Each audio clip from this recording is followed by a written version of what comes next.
அஸ்ஸலாமு அலைக்கும் வரஹ்மத்துல்லாஹி வபரகாத்துஹு மாணவர்களே. வலைக்கும் சலாம் வரஹ்மத்துல்லாஹி வலைக்கும் வரஹ்மத்துல்லாஹி வபரகாத்துஹு சார். ஓகே பிள்ளை, நாங்க இன்னைக்கு இஸ்லாமிய நாரிய பாடத்துல நிறுத்தி வச்சிருந்தோம். இவ்வளவு நாளும் நாங்க நிறுத்தி வச்சிருந்தோம். ஏன்னா 7 யூனிட் வரை படிச்சுட்டு நாங்க இந்த 2 மந்த் ப்ராஜெக்டுக்காக நாங்க நிறுத்தி வச்சிருந்தோம். 8, 9, 10 இந்த 3 யூனிட்டையும் நான் சொல்லியிருந்தேன். என்னதான் செமினார் போட்டாலும் இடையில நான் ஒரு நாளை போட்டு நான் உங்களுக்கு இந்த 3 யூனிட்டையும் கவர் பண்ணி தருவேன்னு சொல்லி அந்த நாளுக்கு தான் நாங்க இப்போ வந்திருக்கிறோம். அந்த வகையில இன்னைக்கு நாங்க பார்க்க போறது யூனிட் 8, 8வது அலகு பார்க்க இருக்கிறோம். ஸோ நான் இந்த யூனிட்டை பார்க்கறதுக்கு முதல்ல ஒரு சின்ன இன்ஃபர்மேஷனோட நான் உங்களுக்கு இந்த யூனிட்ல கூட்டு போறேன். அதாவது இந்த யூனிட் நாம படிக்காமலும் எக்ஸாம் செய்யலாம். படிச்சுதான் எக்ஸாம் செய்யணும்னா படிக்காம நம்மளோட கொமன் அறிவை வச்சும் கூட ஏ லெவல்ல எக்ஸாம் செய்யலாம். ஏண்டா இந்த யூனிட் வந்து கொமன் ஜென்ரல் நாலேஜ் மாதிரி கொமன் அறிவை வச்சுதான் இந்த யூனிட்டை வடிவமைச்சுக்கிறாங்க. எல்லாமே கொமன் தான்.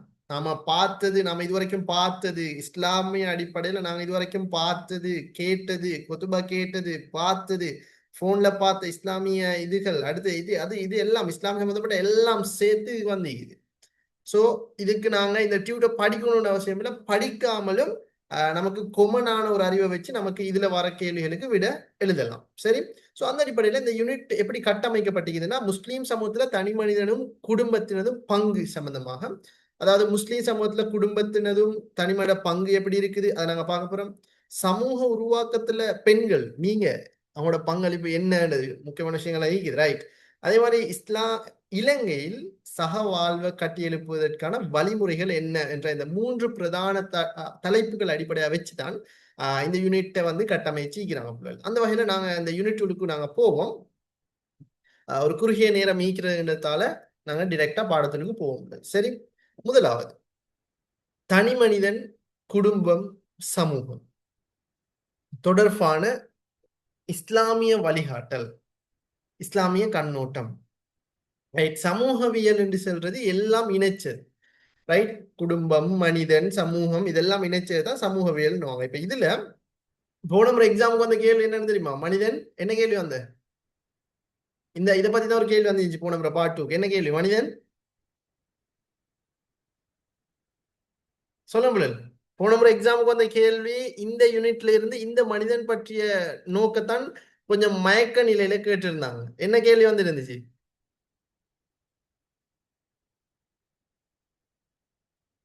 பாட்டு பார்க்கலையா யாரும்?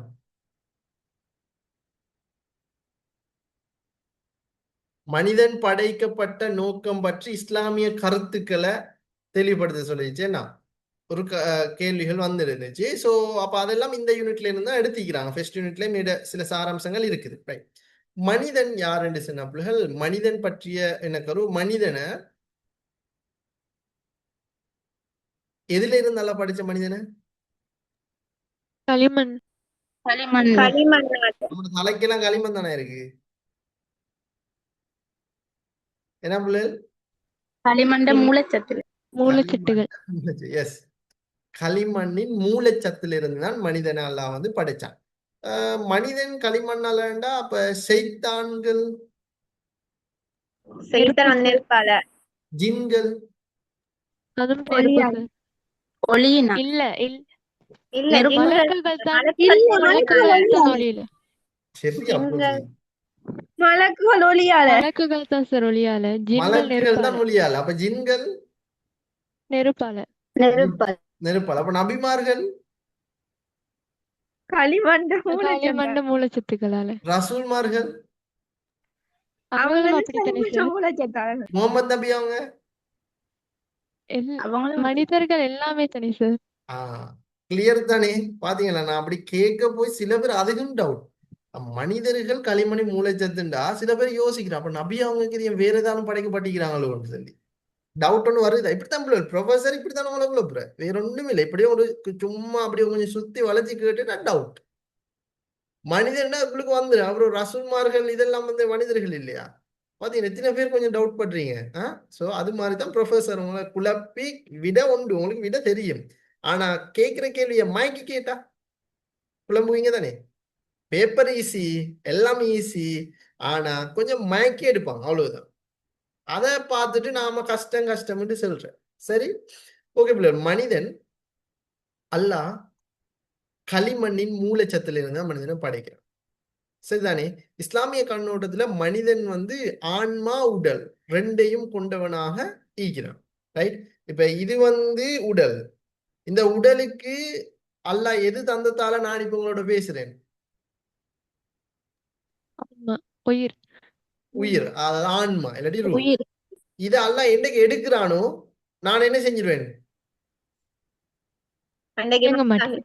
இந்த இப்படி கையை நட்டி இப்படியே இருப்பேன், கண் திறந்துட்டு தான் இருக்கும், உயிர் வைத்திரும். சோ மனிதன் இஸ்லாமிய கண்ணோட்டத்தின் அடிப்படையில பிள்ளைகள், மனிதன் ஆன்மா உடல் இந்த ரெண்டு கூறுகளை கொண்டவனாக நோக்கப்படுகிறான். ஆன்மாவும் உடலும் சமமாக போஷிக்கப்படுகின்ற போதுதான் அவன் இம்மையிலும் மறுமையிலையும் வெற்றி அடைவான். பிள்ளை நான் உங்களுக்கு சும்மா சும்மா சாதாரணமா கேட்கிறேன், உங்களோட உடம்புக்கு செய்ய வேண்டியெல்லாம் செய்றீங்க, டைமுக்கு போடுறீங்க சாப்பாடு, ஏன்னா டைமுக்கு ஹெல்த்தி ஃபுட் எல்லாம் சாப்பிட்றீங்க, அங்க போறீங்க, நடக்கிறீங்க, எக்ஸசைஸ் செய்றீங்க, இது பண்றீங்க, உடம்ப பாக்குறீங்க, ஏதாவது நோய் வந்தா மறந்தெடுக்கிறீங்க, ரைட், உடம்பு எல்லாம் பார்த்துட்டு இருக்கிறீங்க. சரி, ஓகே. உங்களோட ஆன்மாவுக்கு நீங்க என்ன செய்றீங்க? என்ன சேர்த்து வச்சிருக்கிறீங்க? ஆன்மாவை நீங்க பாக்குறீங்களா? ஓ சார். என்ன செய்றீங்க சொல்லுங்க, உங்களோட ஆன்மாக்கு என்ன செய்றீங்க? தொழுற, திக்ர் செய்யற, குர்ஆன் ஓதுற. நிக்கிறது செய்யற. இது யாரு 677? இது வரைக்குமே இல்லாத ஒரு ரெஜிஸ்ட்ரேஷன் நம்பரா இருக்கு. ஐஇசில அப்படி ஒரு நம்பரே இல்லையே 677. அவ்வளவு புள்ள இல்லைங்க. என்ன புது நம்பர் ஒன்று. சரி, ஓகே, பிரச்சனை இல்லை, சொல்லுங்கம்மா. அதாவது திக்ர் செய்யறோம், குர்ஆன் ஓதுறோம், நோன்பு பிடிக்கிறோம், இது போல் தானே நாம கூட ஆன்மாவுக்கு செய்யறது, அப்படித்தானே? ஓ சார். அப்ப நாம ஒரு இஸ்லாமிய அடிப்படையில இப்ப அடுத்தவங்க இருக்கிறாங்க, அடுத்த மதத்தினர் உடலை பாக்குறாங்க, ஆன்மாவை பாக்குறாங்களா? இல்ல. இல்ல, அது வேற. இப்ப நம்மட இஸ்லாமிய அடிப்படையில உடலையும் பார்க்கணும், ஆன்மையும் உடலுக்கு சரி சமமா முக்கியத்துவம் கொடுக்குறோம், ஆன்மாக்கு முக்கியத்துவம் கொடுக்கணும். 5 நேரம் தொழணும், குர்ஆன் ஓதணும், ஹதீஸ் படிக்கணும், ரைட்? அப்ப இது ரொம்ப முக்கியமானது பிள்ளை. அதைத்தான் நான் அந்த இடத்துல சொல்லியிருக்கிறாங்க, ரைட்? அதே மாதிரி மனிதன் இந்த உலகத்துல அல்லாட பிரதிநிதி யாருன்னா மனிதன்.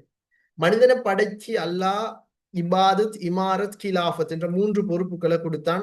எனவே அந்த 3 பொறுப்புகளையும் சுமந்தவனாகத்தான் இந்த உலகத்துல மனிதன் படைக்கப்பட்டிருக்கிறான். எனவே இந்த உலகம் என்றது இஸ்லாமிய அடிப்படையில இந்த உலகம் என்றது ஒரு சோதனை களம். அதுல மனிதனை சோதிக்கிறதுக்காக தான் அல்லாஹ் ஒரு குறிப்பிட்ட காலப்பகுதி, ஒரு 40 வருஷமோ 50 வருஷமோ 60 வருஷமோ இந்த உலகத்துக்கு போய் நீ வாழுன்னு சொல்லி நம்மளை இந்த உலகத்துக்கு அனுப்பிக்கிறான். அல்லாஹ் என்ன செய்யறான்? நம்மளை சோதிக்கிறான்.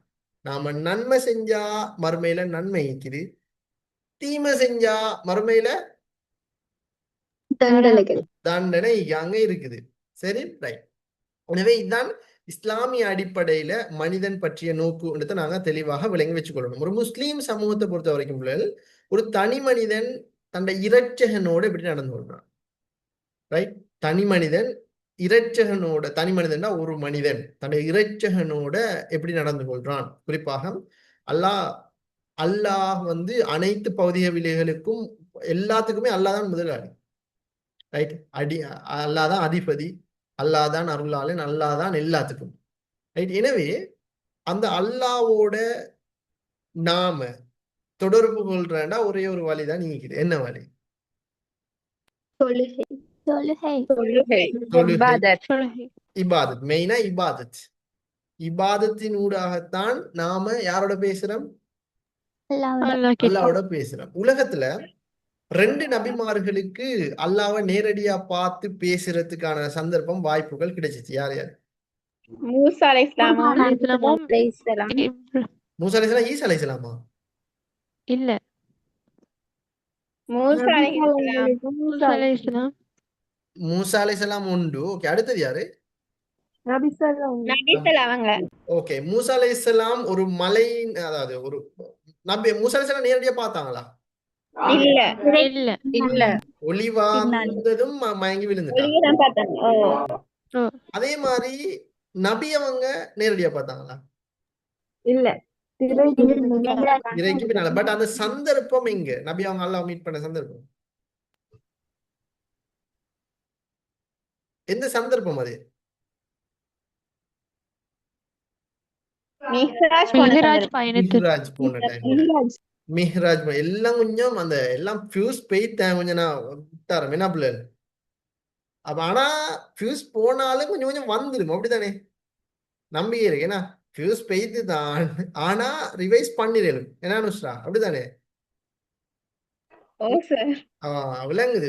தயங்க கேள்விகளுக்கு விட சொல்ல தயங்கும் போது விளங்குது. ஓகே, சரி பிள்ளை, ஐசி அப்படித்தான் ரிவைஸ் பண்ண வந்துடுமா, எந்த பிரச்சனையும் இல்லை. ரைட். எனவே அல்லாஹ்வை தொடுவதற்கு மனிதனே காணப்படுகின்ற ஒரே ஒரு சாதனம் உள்ளம்தான். உள்ளம், குறிப்பாக நம்முடைய இபாதத்தான் தொடர்புகளுக்கான ஒரு வாய்ப்பாக கிடையாது. இஸ்லாம் உள தூய்மையின் முக்கியத்துவத்தை வலியுறுத்துகிறது. ஏன்னா இஸ்லாம் உள தூய்மையின் வலியுறுத்துவதுடன் ஒவ்வொரு தனி மனிதனுக்கும் அதற்கான பயிற்சியை வழங்கும். யார் தன் உள்ளத்தை பரிசுத்தப்படுத்திக் கொள்கிறாரோ அவர் வெற்றி அடைந்து விட்டார்.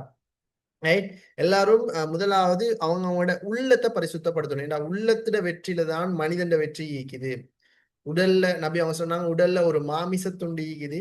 அந்த அது சீர்பட்டா உடல் முழுவதும் சீர்படும். அது கெட்டு போச்சுன்னா உடல் முழுவதும் கெட்டு போய் தரும்னு சொல்லி நபி அவங்க எச்சரிச்ச அந்த உறுப்பு எது? உள்ளம். உள்ளம். கண்ணா, தலையா? உள்ளம். உள்ளம். உள்ளம். உள்ளம். உள்ளத்தை இன்னொரு முறையில இதயம் சொல்லலாம். உள்ளம்தான். சரி, உள்ளம். ரைட். எனவே உள்ளத்தை உள நோய்கள்ல இருந்து உள்ளத்தை பரிசுத்தப்படுத்தவும் இறை தொடர்பை ஏற்படுத்துறதுக்கும் இஸ்லாம் பல வழிமுறைகளை கற்றுத்தருது. முதலாவது ஈமான். இல்ல, நான் கேட்கிறேன், நடு ராத்திரி 12 மணிக்கு நீங்க கபருக்கு போவீங்களா? இல்ல சார். இல்ல சார். ஏமா போக மாட்டீங்க? நாங்க வந்து ஆத்மாக்கள் வந்து விளையாட்டு பேய் நிக்கும். நிக்குமா? உங்களை பிடிச்சிருமா போனா? இல்ல. அப்ப என்ன பயம் சார். பயம்? மகனுக்கு பயம். ரைட். யாருக்கு பயம் இல்லை நடு ராத்திரி 12 மணிக்கு கபருக்கு போகுது? நான் சொல்லவா, எனக்கும் பயம்தான். சரி, எனக்கும் கொஞ்சம் பயம்தான். சரி, அதை விடுங்களே. ஆனா உண்மையான விஷயம் என்ன தெரியுமா? ஈமான்ல உறுதி உள்ள ஒருத்தர், ஈமான்ல உறுதி இருக்கிற எவரும் போவாரா போக மாட்டாரா? போவாரு. போவார். ஈமான்ல உறுதி இருக்கிற எல்லாரும் போவாங்க. அதுக்காக ஈமான்ல உறுதி இல்லைன்னு சொல்றேன். ஏன்னா நம்மளும் மனுஷன் தானே பிள்ளை. ஏன்னா நடுராத்திரி 12 மணிக்கு கபருக்கு போற டைம்ல கொஞ்சம் பயம் வரதான், எனக்கும் வாரதான். சரி. ஏன்னா ஆனா அந்த பயம் எல்லாம் இருந்துச்சு. ஆனா எனக்கு எங்கட மதரசால வந்து நடுராத்திரி எல்லாம் கூட்டு போய் தீக்கிறாங்க. மதரசால எனக்கு கூட்டு போனதுக்கு கூட அதுக்கப்புறம் சில கைட்லைன்ஸ், அதாவது கைட்லைன்ஸ், நமக்கு ஒரு ஈமான் உறுதி வரணும், பயம் வரணும் மௌத்தை பத்தின. அதுக்காக எல்லாம் அப்படி கூட்டு போயிருக்கேன். அடுத்தது ஒருத்தர் இறந்தா இப்படி ஒரு குளிப்பாற்ற இது சம்பந்தமாக ஒருத்தரை எங்க ஃப்ரெண்டோட இறக்க வச்சு அவரை குளிப்பாட்டி அதெல்லாம் நாங்க செஞ்சிருக்கோம். ப்ராக்டிஸ் தானே, குளிப்பாற்ற எப்படின்றத ப்ராக்டிஸை நாங்க செஞ்சுக்கிறோம். ஸோ அப்போ அதுக்கு பிறகுதான் இந்த பயம் எல்லாம் எல்லாம் பண்ணல. எனக்கும் பயம்தான். அப்படி நினைச்சு பார்க்க இயலாது. சுபகுல கூட பள்ளிக்கு போகவே இல்லை. ஏன்னா சில நாளைக்கு இப்ப பிடிக்கிற சில நாளைக்கு சுபகு வந்து 5 மணிக்கு 5:30 கிளம்பாங்க. சில நாளைக்கு 4 மணி. இப்ப எல்லாம் பாருங்க 4:20 4:30 கிளம்பாங்க. சில நாளைக்கு 4 மணிக்கு வந்திக்குது. அப்ப அது வந்து ஒரு நடு அதிகாலை தானே. அந்த டைமுக்கு பள்ளிக்கு போறோட கொஞ்சம் பயம் மாறி அது அந்த டைம்ல. அதனால வீட்டிலே தொழுது அந்த டைம் சின்ன பிள்ளை இப்ப இல்ல. ஸோ அப்ப அதை நாங்க தெளிவா விளங்கிச்சோம். எனவே ஈமான் உறுதியாக இருக்கும்.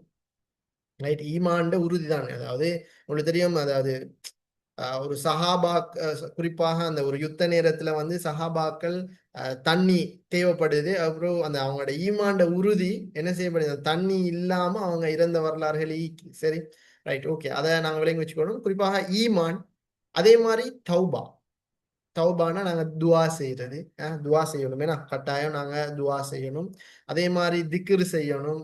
சுப்ஹானல்லாஹ், அல்ஹம்துலில்லாஹ், அது மாதிரி திக்ருகளை செய்யணும். பிரார்த்தனை செய்யணும். குர்ஆன் திலாவத். திலாவத்னா என்ன? குர்ஆன் திலாவத் என்ன செய்யணும்? குர்ஆன் ஓது. குர்ஆன் அல் ஓதணும். குர்ஆன் ஓது. அடுத்து 5 நேரம் தொழணும். தொழுகை மட்டுமல்ல, அல்லாவோட நெருக்கத்தை இன்னும் அதிகரிக்கணுமாக இருந்தா 5 நேரம் தொழுதா மட்டும் போதுமா? இல்ல. என்ன? நோன்பு பிடிக்கணும். நோன்பு. சரி, அந்த தொழுகையோட இன்னொன்று சுன்னத்தான தொழுகையோட தொழுவணும்.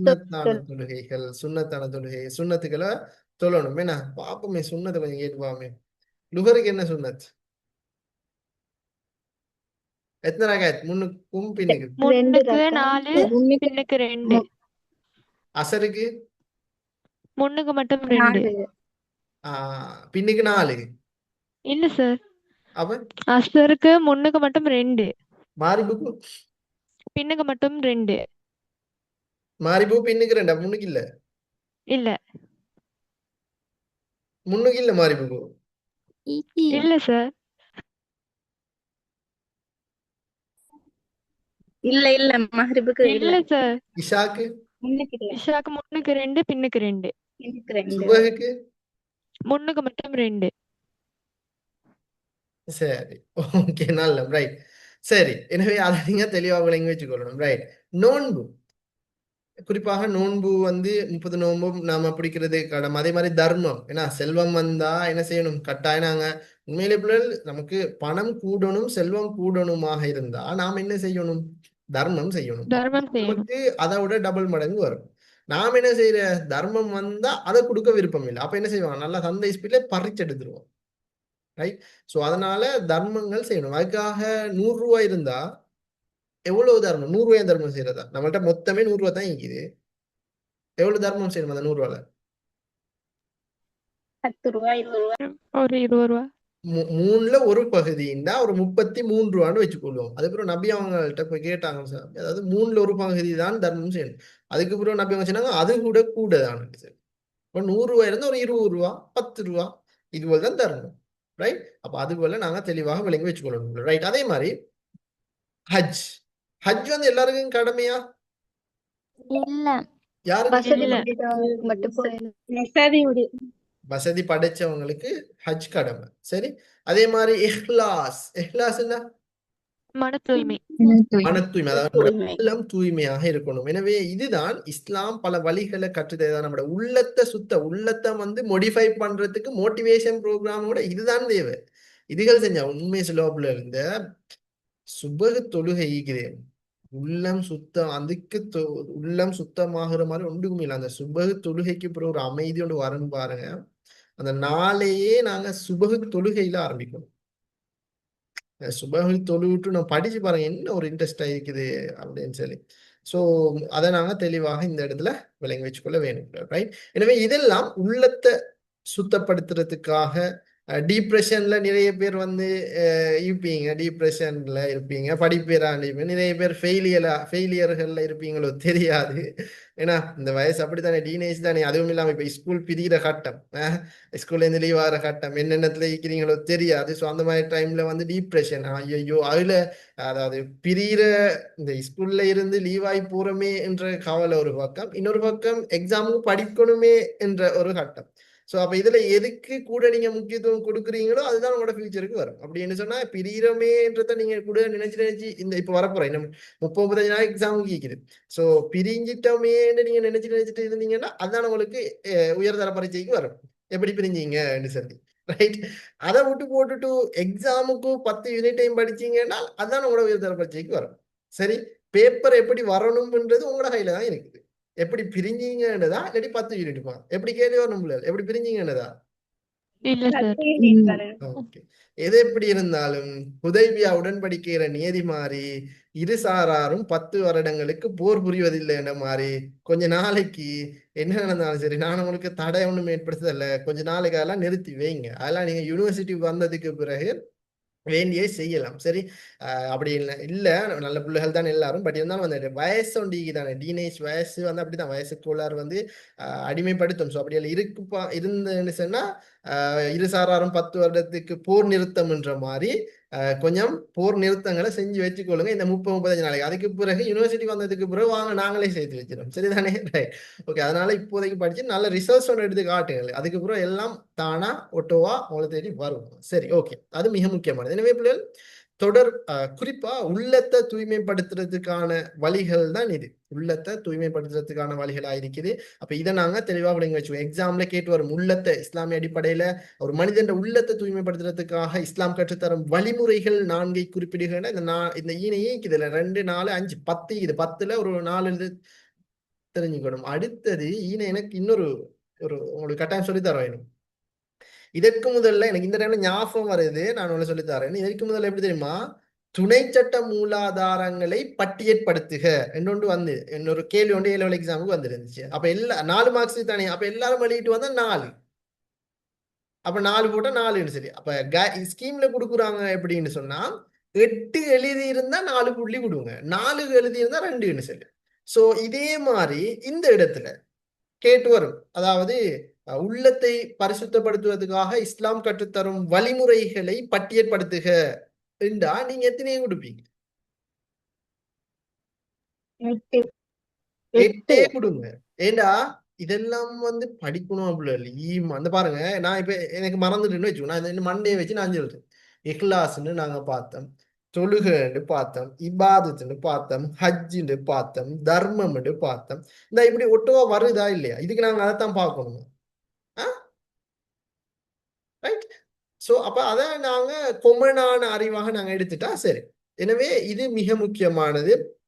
ஸோ கட்டாயம் நம்பிக்கை, மன ஓர்மை, தியாகம், ஆர்வம், விடாமுயற்சி என்பவற்றை தான். இப்ப இப்படித்தான் 5 நேரம் தொழுத வேலை இல்லை, அதுக்குரிய விடாமுயற்சி இருக்கணும். நாங்க 5 நேரம் தொழுது சுண்ணத்தெல்லாம் தொழுது பாஸ் ஆகணும், 3A வரணும்னு துவா கேட்டு வேலை இல்லை, அதுக்குரிய என்ன ஈக்கணும்? முயற்சி இருக்கிறது. முயற்சி முயற்சி. ஈக்கணும். அல்லாஹ் கூலி கொடுக்கிறது துவா பிரார்த்தனைக்கு அல்ல, உங்களோட முயற்சிக்கு. சரி. அப்ப இது மிக முக்கியமானது பிள்ளைகள். அப்ப இதை நீங்க தெளிவாக இந்த இடத்துல விளங்கி வச்சுக்கொள்ள வேண்டும். சரி, ரைட். அதே மாதிரி தனி மனிதன் அல்லாவோட தொடர்பை ஏற்படுத்தினா என்ன பயன்? ரைட்.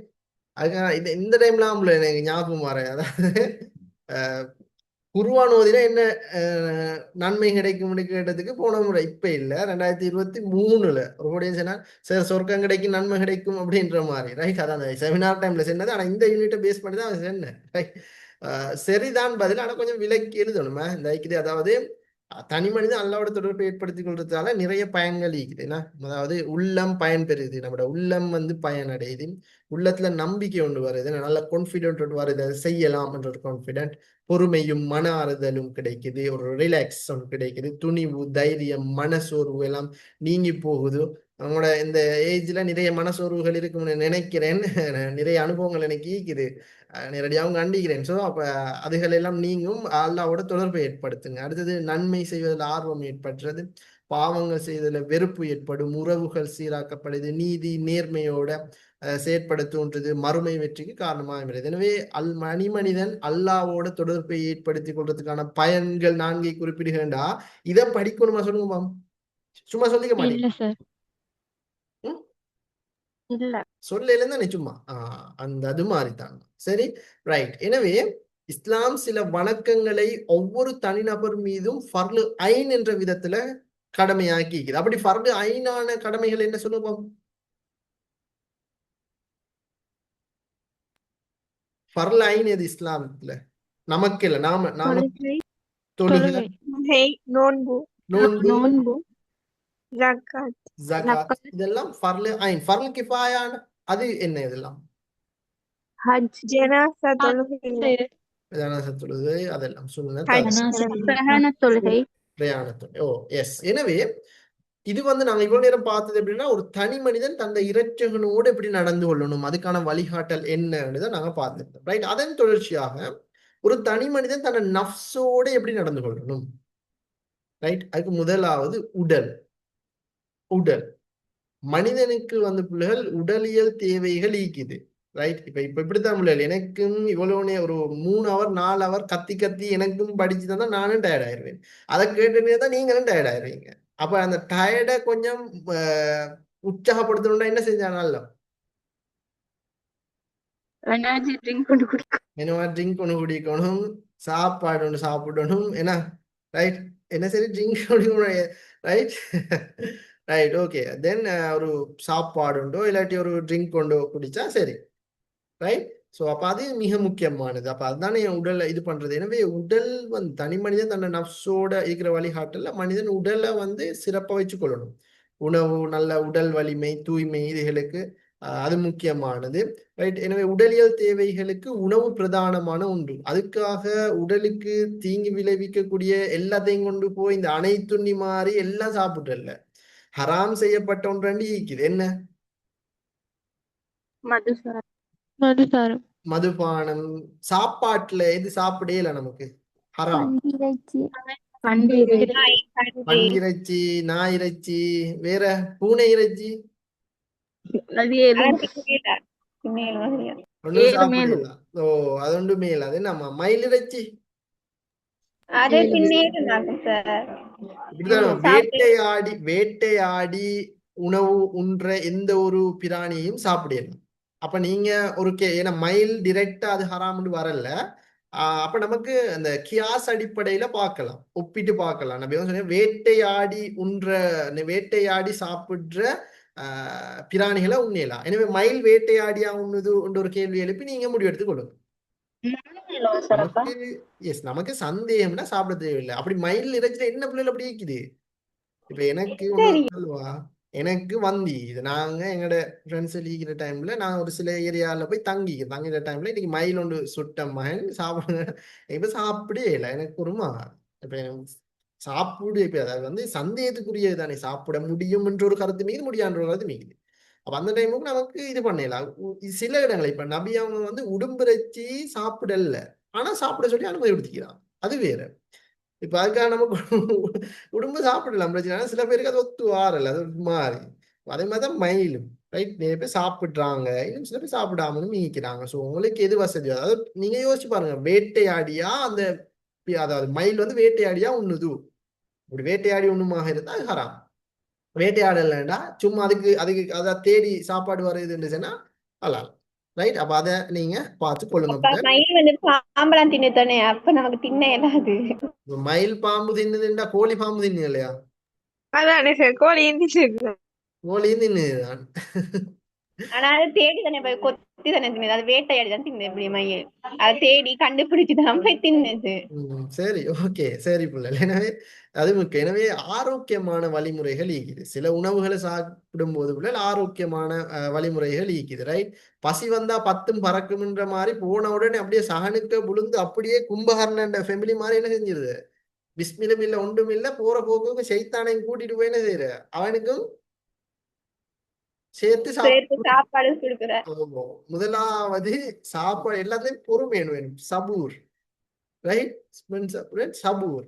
ரைட், முதலாவது என்ன செய்யணும், சாப்பிட போனா சாப்பிட முதல்ல கை கழுகணும். கை கழுவணும். முதலாவது கையை கழுவணும். ரெண்டாவது என்ன செய்யணும், செய்தான ரஜின் சொல்லணும். வேண்டா யாரை விரட்டணும், முதலாவது விரட்டணும். அதுக்கப்புறம் பிஸ்மில்ல சொல்லணும். வேணா ரைட், பிஸ்மில்ல சொல்லி வலது கையால சாப்பிடணும்.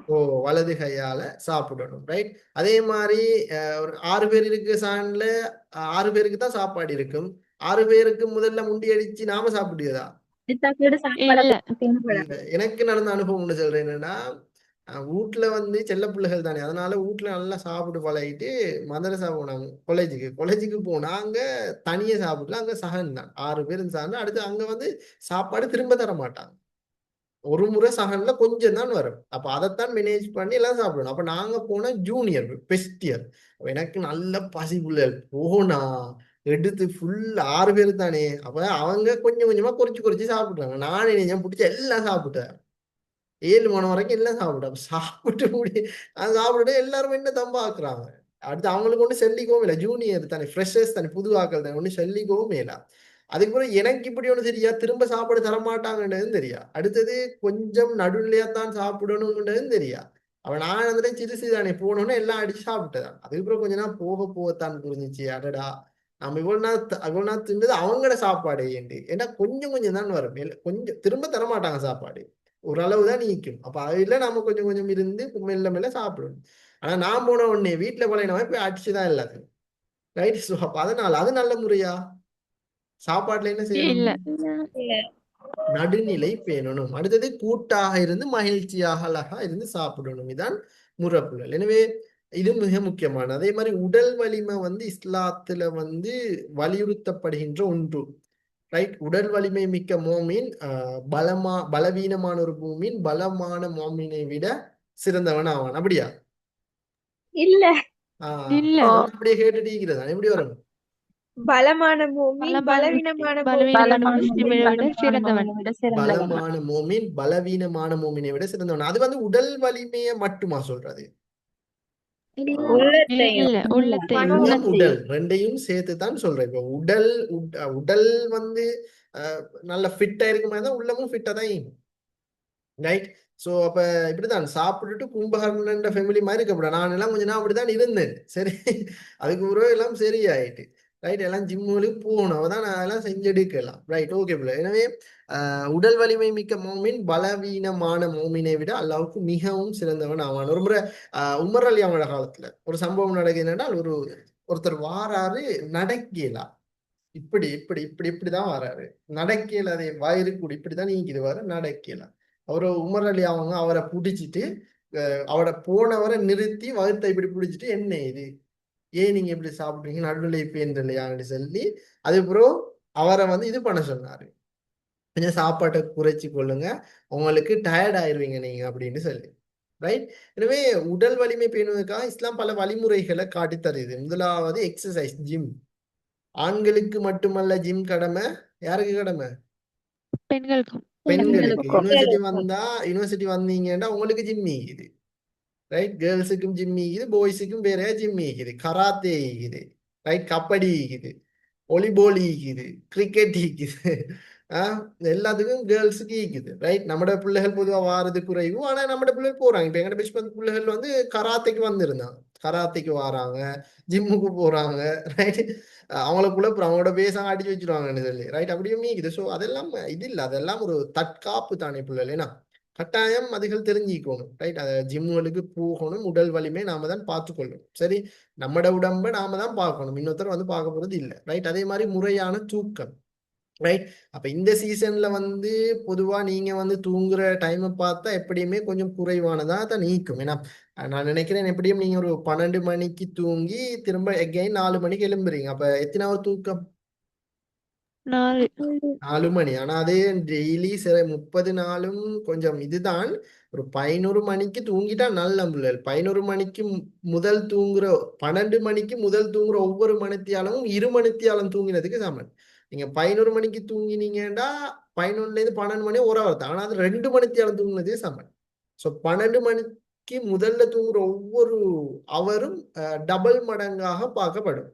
ஸோ அதனால 11 மணிக்கு தூங்கிட்டு 4 மணிக்கு எழுங்க, இதுதான் நல்லது. இந்த நாட்கள்ல நீங்க நிறைய தியாகம் செய்றீங்க, நிறைய இது பண்றீங்க. நானும் எனக்கு சில நாட்கள்ல வந்து 11:30 வர ஹாஸ்டல் படிச்சுட்டு ஹாஸ்டல் சாரி லைப்ரரி படிச்சுட்டு 12:30க்கு நான் தூங்கி இருக்கிறேன்.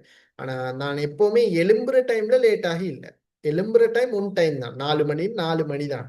ரைட். 4 மணி 4:30 தான் எழும்புற டைம்ல, ஒரு நாளும் லேட் ஆகுது. ஆனா தூங்குற டைம்ல கொஞ்சம் கொஞ்சம் என்ன செய்யும், கொஞ்சம் கொஞ்சம் லேட் ஆகும். சில நாள் 11 மணி, 11:30, 12 மணி அப்படி. ஆனா எழும்புற டைம்ல ஒரு மாற்றமும் சரி, அதை ஒன் டைம் தூங்கியே ஆகணும், இந்த ஒன் டைமுக்கு எழும்பியே ஆகணும். ஸோ நீங்களும் அப்படித்தான் இருப்பீங்க நான் நினைக்கிறேன். ஸோ கட்டாயம் இந்த நாட்கள்ல தியாகம் செய்யணும் தான். இந்த நாட்கள் ஏன்னா அந்த தூங்கே இல்லாது 11 மணி தூங்க, ஏன்னா கண்ணுக்குள்ள ஓடி பாஸ் ஆகணும் யூனிவர்சிட்டி போன்ற வெறி தானே. அதனால எங்களை வெறி தான், பாஸ் ஆகணும், நல்ல ரிசல்ட்ஸ் ஒன்று எடுக்கணும், பாஸ் ஆகணும், யூனிவர்சிட்டி போகணும். அவ தூங்கி சரி, தூங்க போனாலும் பெட்டுக்கு போனாலும் அதான் ஞாபகம் வருது, ஐயோ ஃபெயில் ஆயிட்டோம்னு சொன்னா யூனிவர்சிட்டி மேல ஒன்றும் இல்லை, சும்மா அந்த வேலைகள் தான் செஞ்சு தெரியணும் அப்படின்ற மாதிரி. அதனால அந்த வெறியும் அந்த நோக்கமும் பெற்றாட அந்த நம்ம மேல வச்சிருக்க நம்பிக்கை, ஊர் நம்ம மேல வச்சுக்கிற நம்பிக்கை, இதெல்லாம் வந்து தூங்க விடாது. ரைட். ஸோ அதனால உங்களுக்கும் அப்படி ஈக்கும்னு நினைக்கிறேன். ஸோ பிரச்சனை இல்லை, கொஞ்சம் அட்ஜஸ்ட் பண்ணி கொள்ளுங்க. சரி, முறையா தூக்கணும். அடுத்து சிறந்த உணவு பழக்கம். குறிப்பாக இந்த இந்த நாட்கள்ல வந்து பிள்ளைகள் இந்த படிப்பை வந்து மழுங்கடிக்கிற மாதிரி சாப்பாடுகள் சாப்பிட வேணாம். இந்த எண்ணெய் சாப்பாடுகள், ஒயில் சாப்பாடு, இந்த இது எண்ணெய் சாப்பாடுகள் எல்லாம் சாப்பிடவே வேணாம். ஏன்னா அது உங்களை அந்த உடம்பை வந்து டயர்ட் ஆகும். ரைட். நல்ல சாப்பாடுகள் ஈக்குது, ஏன்னா இயற்கையான சாப்பாடுகள் ஈக்குது. ஸோ இயற்கையான சாப்பாடுகளை சாப்பிடுங்க. இந்த எண்ணெய்களை கொஞ்சம் குறைச்சி, எண்ணெய் சீனி இதுகள்ல இருந்து கொஞ்சம் கொஞ்சம் தூரமாயிருங்க, ஏன்னா அது அந்த படிக்க விடாது. சார் இப்ப இருக்கிற காலத்துல கூட உமா வந்து சாப்பாடு சேர்த்து கீரையும் செஞ்சு தரா, கீரை சாம்பார். அந்த அந்த பாத்தீங்க உமாலே தெரியும், நீங்க இனி செல்ல பிள்ளைகள் எல்லாரும். அதனால இனி நீங்க கேட்கிறது அந்த டீ கூட ஒரு நாளைக்கு 2 குடிக்கிறது கூட தான், நாங்களும் குடிக்கிறது. ஆனா அந்த வேலைகள் செஞ்சா டீ 2 குடிக்கிறது வேலை. சில பேர் என்ன செய்யற, டீ வந்து ஒரு மக்ல தான் குடிக்கணும். சில பேர் வீட்டுல செல்ல பிள்ளைன்னு இந்த மட்டும் குடிக்கிற டீயை.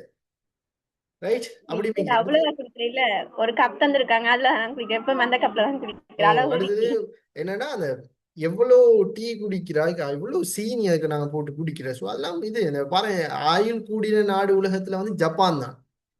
ரைட். 90, 100, 120 வயசு வரை வாட்டியும் வாழ்றாங்க. அப்ப அவங்களோட உணவு பழக்கத்தை பார்த்தா அந்த சீனியே அவங்க நெருக்க மாட்டாங்களாம். இப்ப நாம எல்லாம் குடிக்கிற வந்து அந்த சீனியோட டேஸ்ட்ல தான், சீனியோட டேஸ்ட் ஒன்று வந்தா தான் குடிக்கிறேன். அப்ப அங்க அந்த நாட்டுல சீனியே நெருக்க மாட்டாங்களாம். அதான் நம்மளோட ஆயுள் கூடினாங்க. சிறந்த உணவு பழக்கம், அடுத்து அவங்க வேலை 70 வயசு ஆயினாலும் வேலை தான். ரைட், அப்படியே ஈக்குது. ஸோ அந்த சிறந்த உணவு பழக்கம் குறிப்பா நீங்க இந்த சீசன் இப்ப 7 வரைக்கும் இன்னும் கொஞ்ச நாள் தான் ஈக்குது, கிட்டத்தட்ட 30-20 நாட்கள் தான் ஈக்குது. அப்ப இந்த நாள்ல வந்து நீங்க அந்த சிறந்த உணவு பழக்க வழக்கங்களை கண்டினியூ பண்ணலைன்னா தூக்கம் வரும், படிக்கலாம். உணவும் ஒரு காரணம் தான். ரைட். ஸோ அது மிக முக்கியமானது. அதே மாதிரி நோய் காப்போம். காய்ச்சல் ஒன்று வந்துட்டுன்னு சொன்னா இன்றைக்கு சரியாகும் நாளைக்கு சரியாகும்னு சொல்லி நாம பார்த்துட்டு இருக்க கூடாது. காய்ச்சல் வந்தா போயிட்டு மருந்து எடுத்துடணும். ரைட், அப்படி இருக்கக்கூடாது. அது நல்ல பழக்கம் இல்லை. காய்ச்சல் வந்து நாம மருந்து எடுக்காம இருந்து நாம செத்து போய்த்து விட்டோம்னு சொன்னா அது தற்கொலைக்கு சமமாயிரும். ரைட். அதே மாதிரி நோய் ஏற்பட்டு விட்டா சிகிச்சை செய்யணும். அதை உடலை பலவீனப்படுத்தும் தீய காரியங்களே ஹராமாகுது. எனவே உடல் உடை வாழுமிடம் என்பன சுத்தமாக இருப்பதுதான் தூய்மை. இந்த நாட்கள்ல படிக்கிற சந்தர்ப்பத்துல வந்து பிள்ளைகள் நீங்க மட்டும் சுத்தமா இருந்து வேலை இல்லை, படிக்கிற இடம் சுத்தமா இருக்கணும். நீங்க நல்லா சுத்தமா இருந்து போய் படிப்பீங்க, ஆனா படிக்கிற இடத்தை பார்த்தா குப்பை அங்க வீசிக்கும், அந்த பிஸ்கெட் பேக்கெட் ஒன்று அங்கே ஈக்கும், அந்த பேக்கெட் ஒன்று அங்கே ஈக்கும், குப்பை தொட்டியும் ஐநான் இருக்கும்.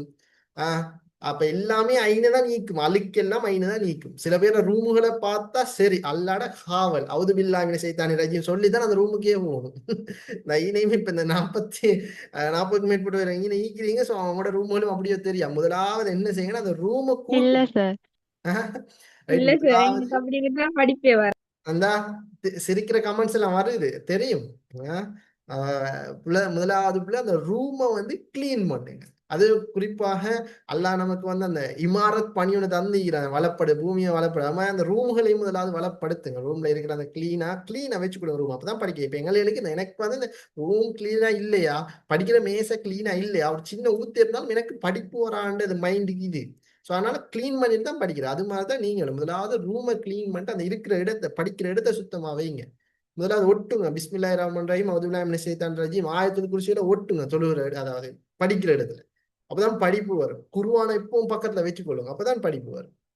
சரி, அப்ப இதெல்லாம் முக்கியமான வழிகாட்டல்கள். அப்ப இது முக்கியமானது. ரைட். எனவே உடல் உடை வாழுமிடம் என்பது சுத்தமாக இருப்பதுதான் தூய்மை. சுத்தம் ஈமானின் பாதி என்று சொல்லி நபி அவங்க இதனாலதான் சொன்னாங்க. அப்ப ஈமான் பாதி சுத்தம்னா மீதி தான் அடுத்துடலாம், பாதி சுத்தத்துலதான் நீக்குது. அல்லாஹ் அழகானவன், அவன் அழகையே விரும்புகிறான். அழகையே விரும்புகிறான். ரைட். எனவே இது மிக முக்கியமானது. எனவே ஒரு தனி மனிதன் தனது நஃப்சுடனான வழிகாட்ட, நஃப்சுடன் எப்படி நடந்தோம்னா முதலாவது உடலை பார்த்து கொள்ளணும். ரைட். அதே மாதிரி உள்ளத்தை பொறுத்த வரைக்கும் மனிதன் வந்து இந்த உணர்வுகள் வந்து மனிதனுக்கு எப்பவுமே ஈக்குது தான். அது ஆணோ பெண்ணோ உணர்வுகள் வந்து இருக்குது. அதை வந்து கண்ட்ரோல் பண்ண இல்லாத ஒரு சுச்சுவேஷன் வரலாம். உணர்வு தானே. பட் அந்த உணர்வுகளை வந்து கட்டுப்படுத்துறது பல வழி. இப்ப உணர்வுகள் என்று சொன்ன பிள்ளைகள், இப்ப ஃபார் எக்ஸாம்பிள் அளவு கடந்த ஆசைகள். அளவு கடந்த ஆசைன்னு என்ன சொல்லுங்க பாப்போம், நடைமுறை உதாரணம் உண்டு. என்ன அளவு கடந்த ஆசை என்ன சொல்லுங்க மாம். ஒருவேளை மெசேஜ் எல்லாம் செக் பாக்ஸ்ல அனுப்பிடுறாங்க, ஏன்னா விளங்கிட்டு. Right, okay. அளவு கடந்த ஆசைகள் எல்லாருக்கும் இருக்கும். ரைட்.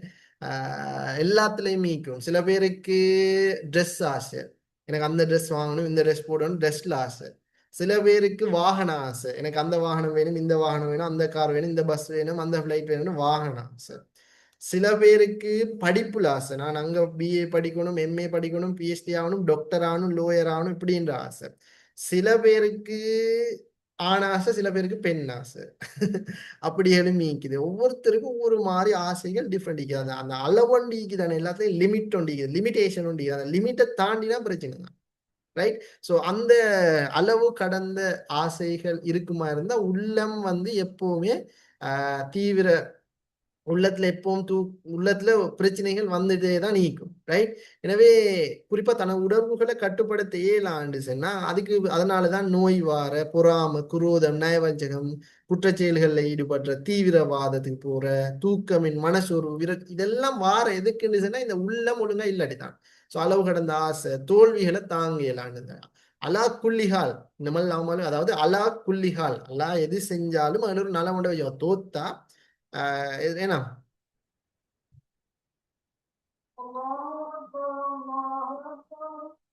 சரி, அதான் 2 நிமிடம் வெயிட் பண்ணுங்களேம்மா.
சரி, ஓகே பிள்ளைகள்.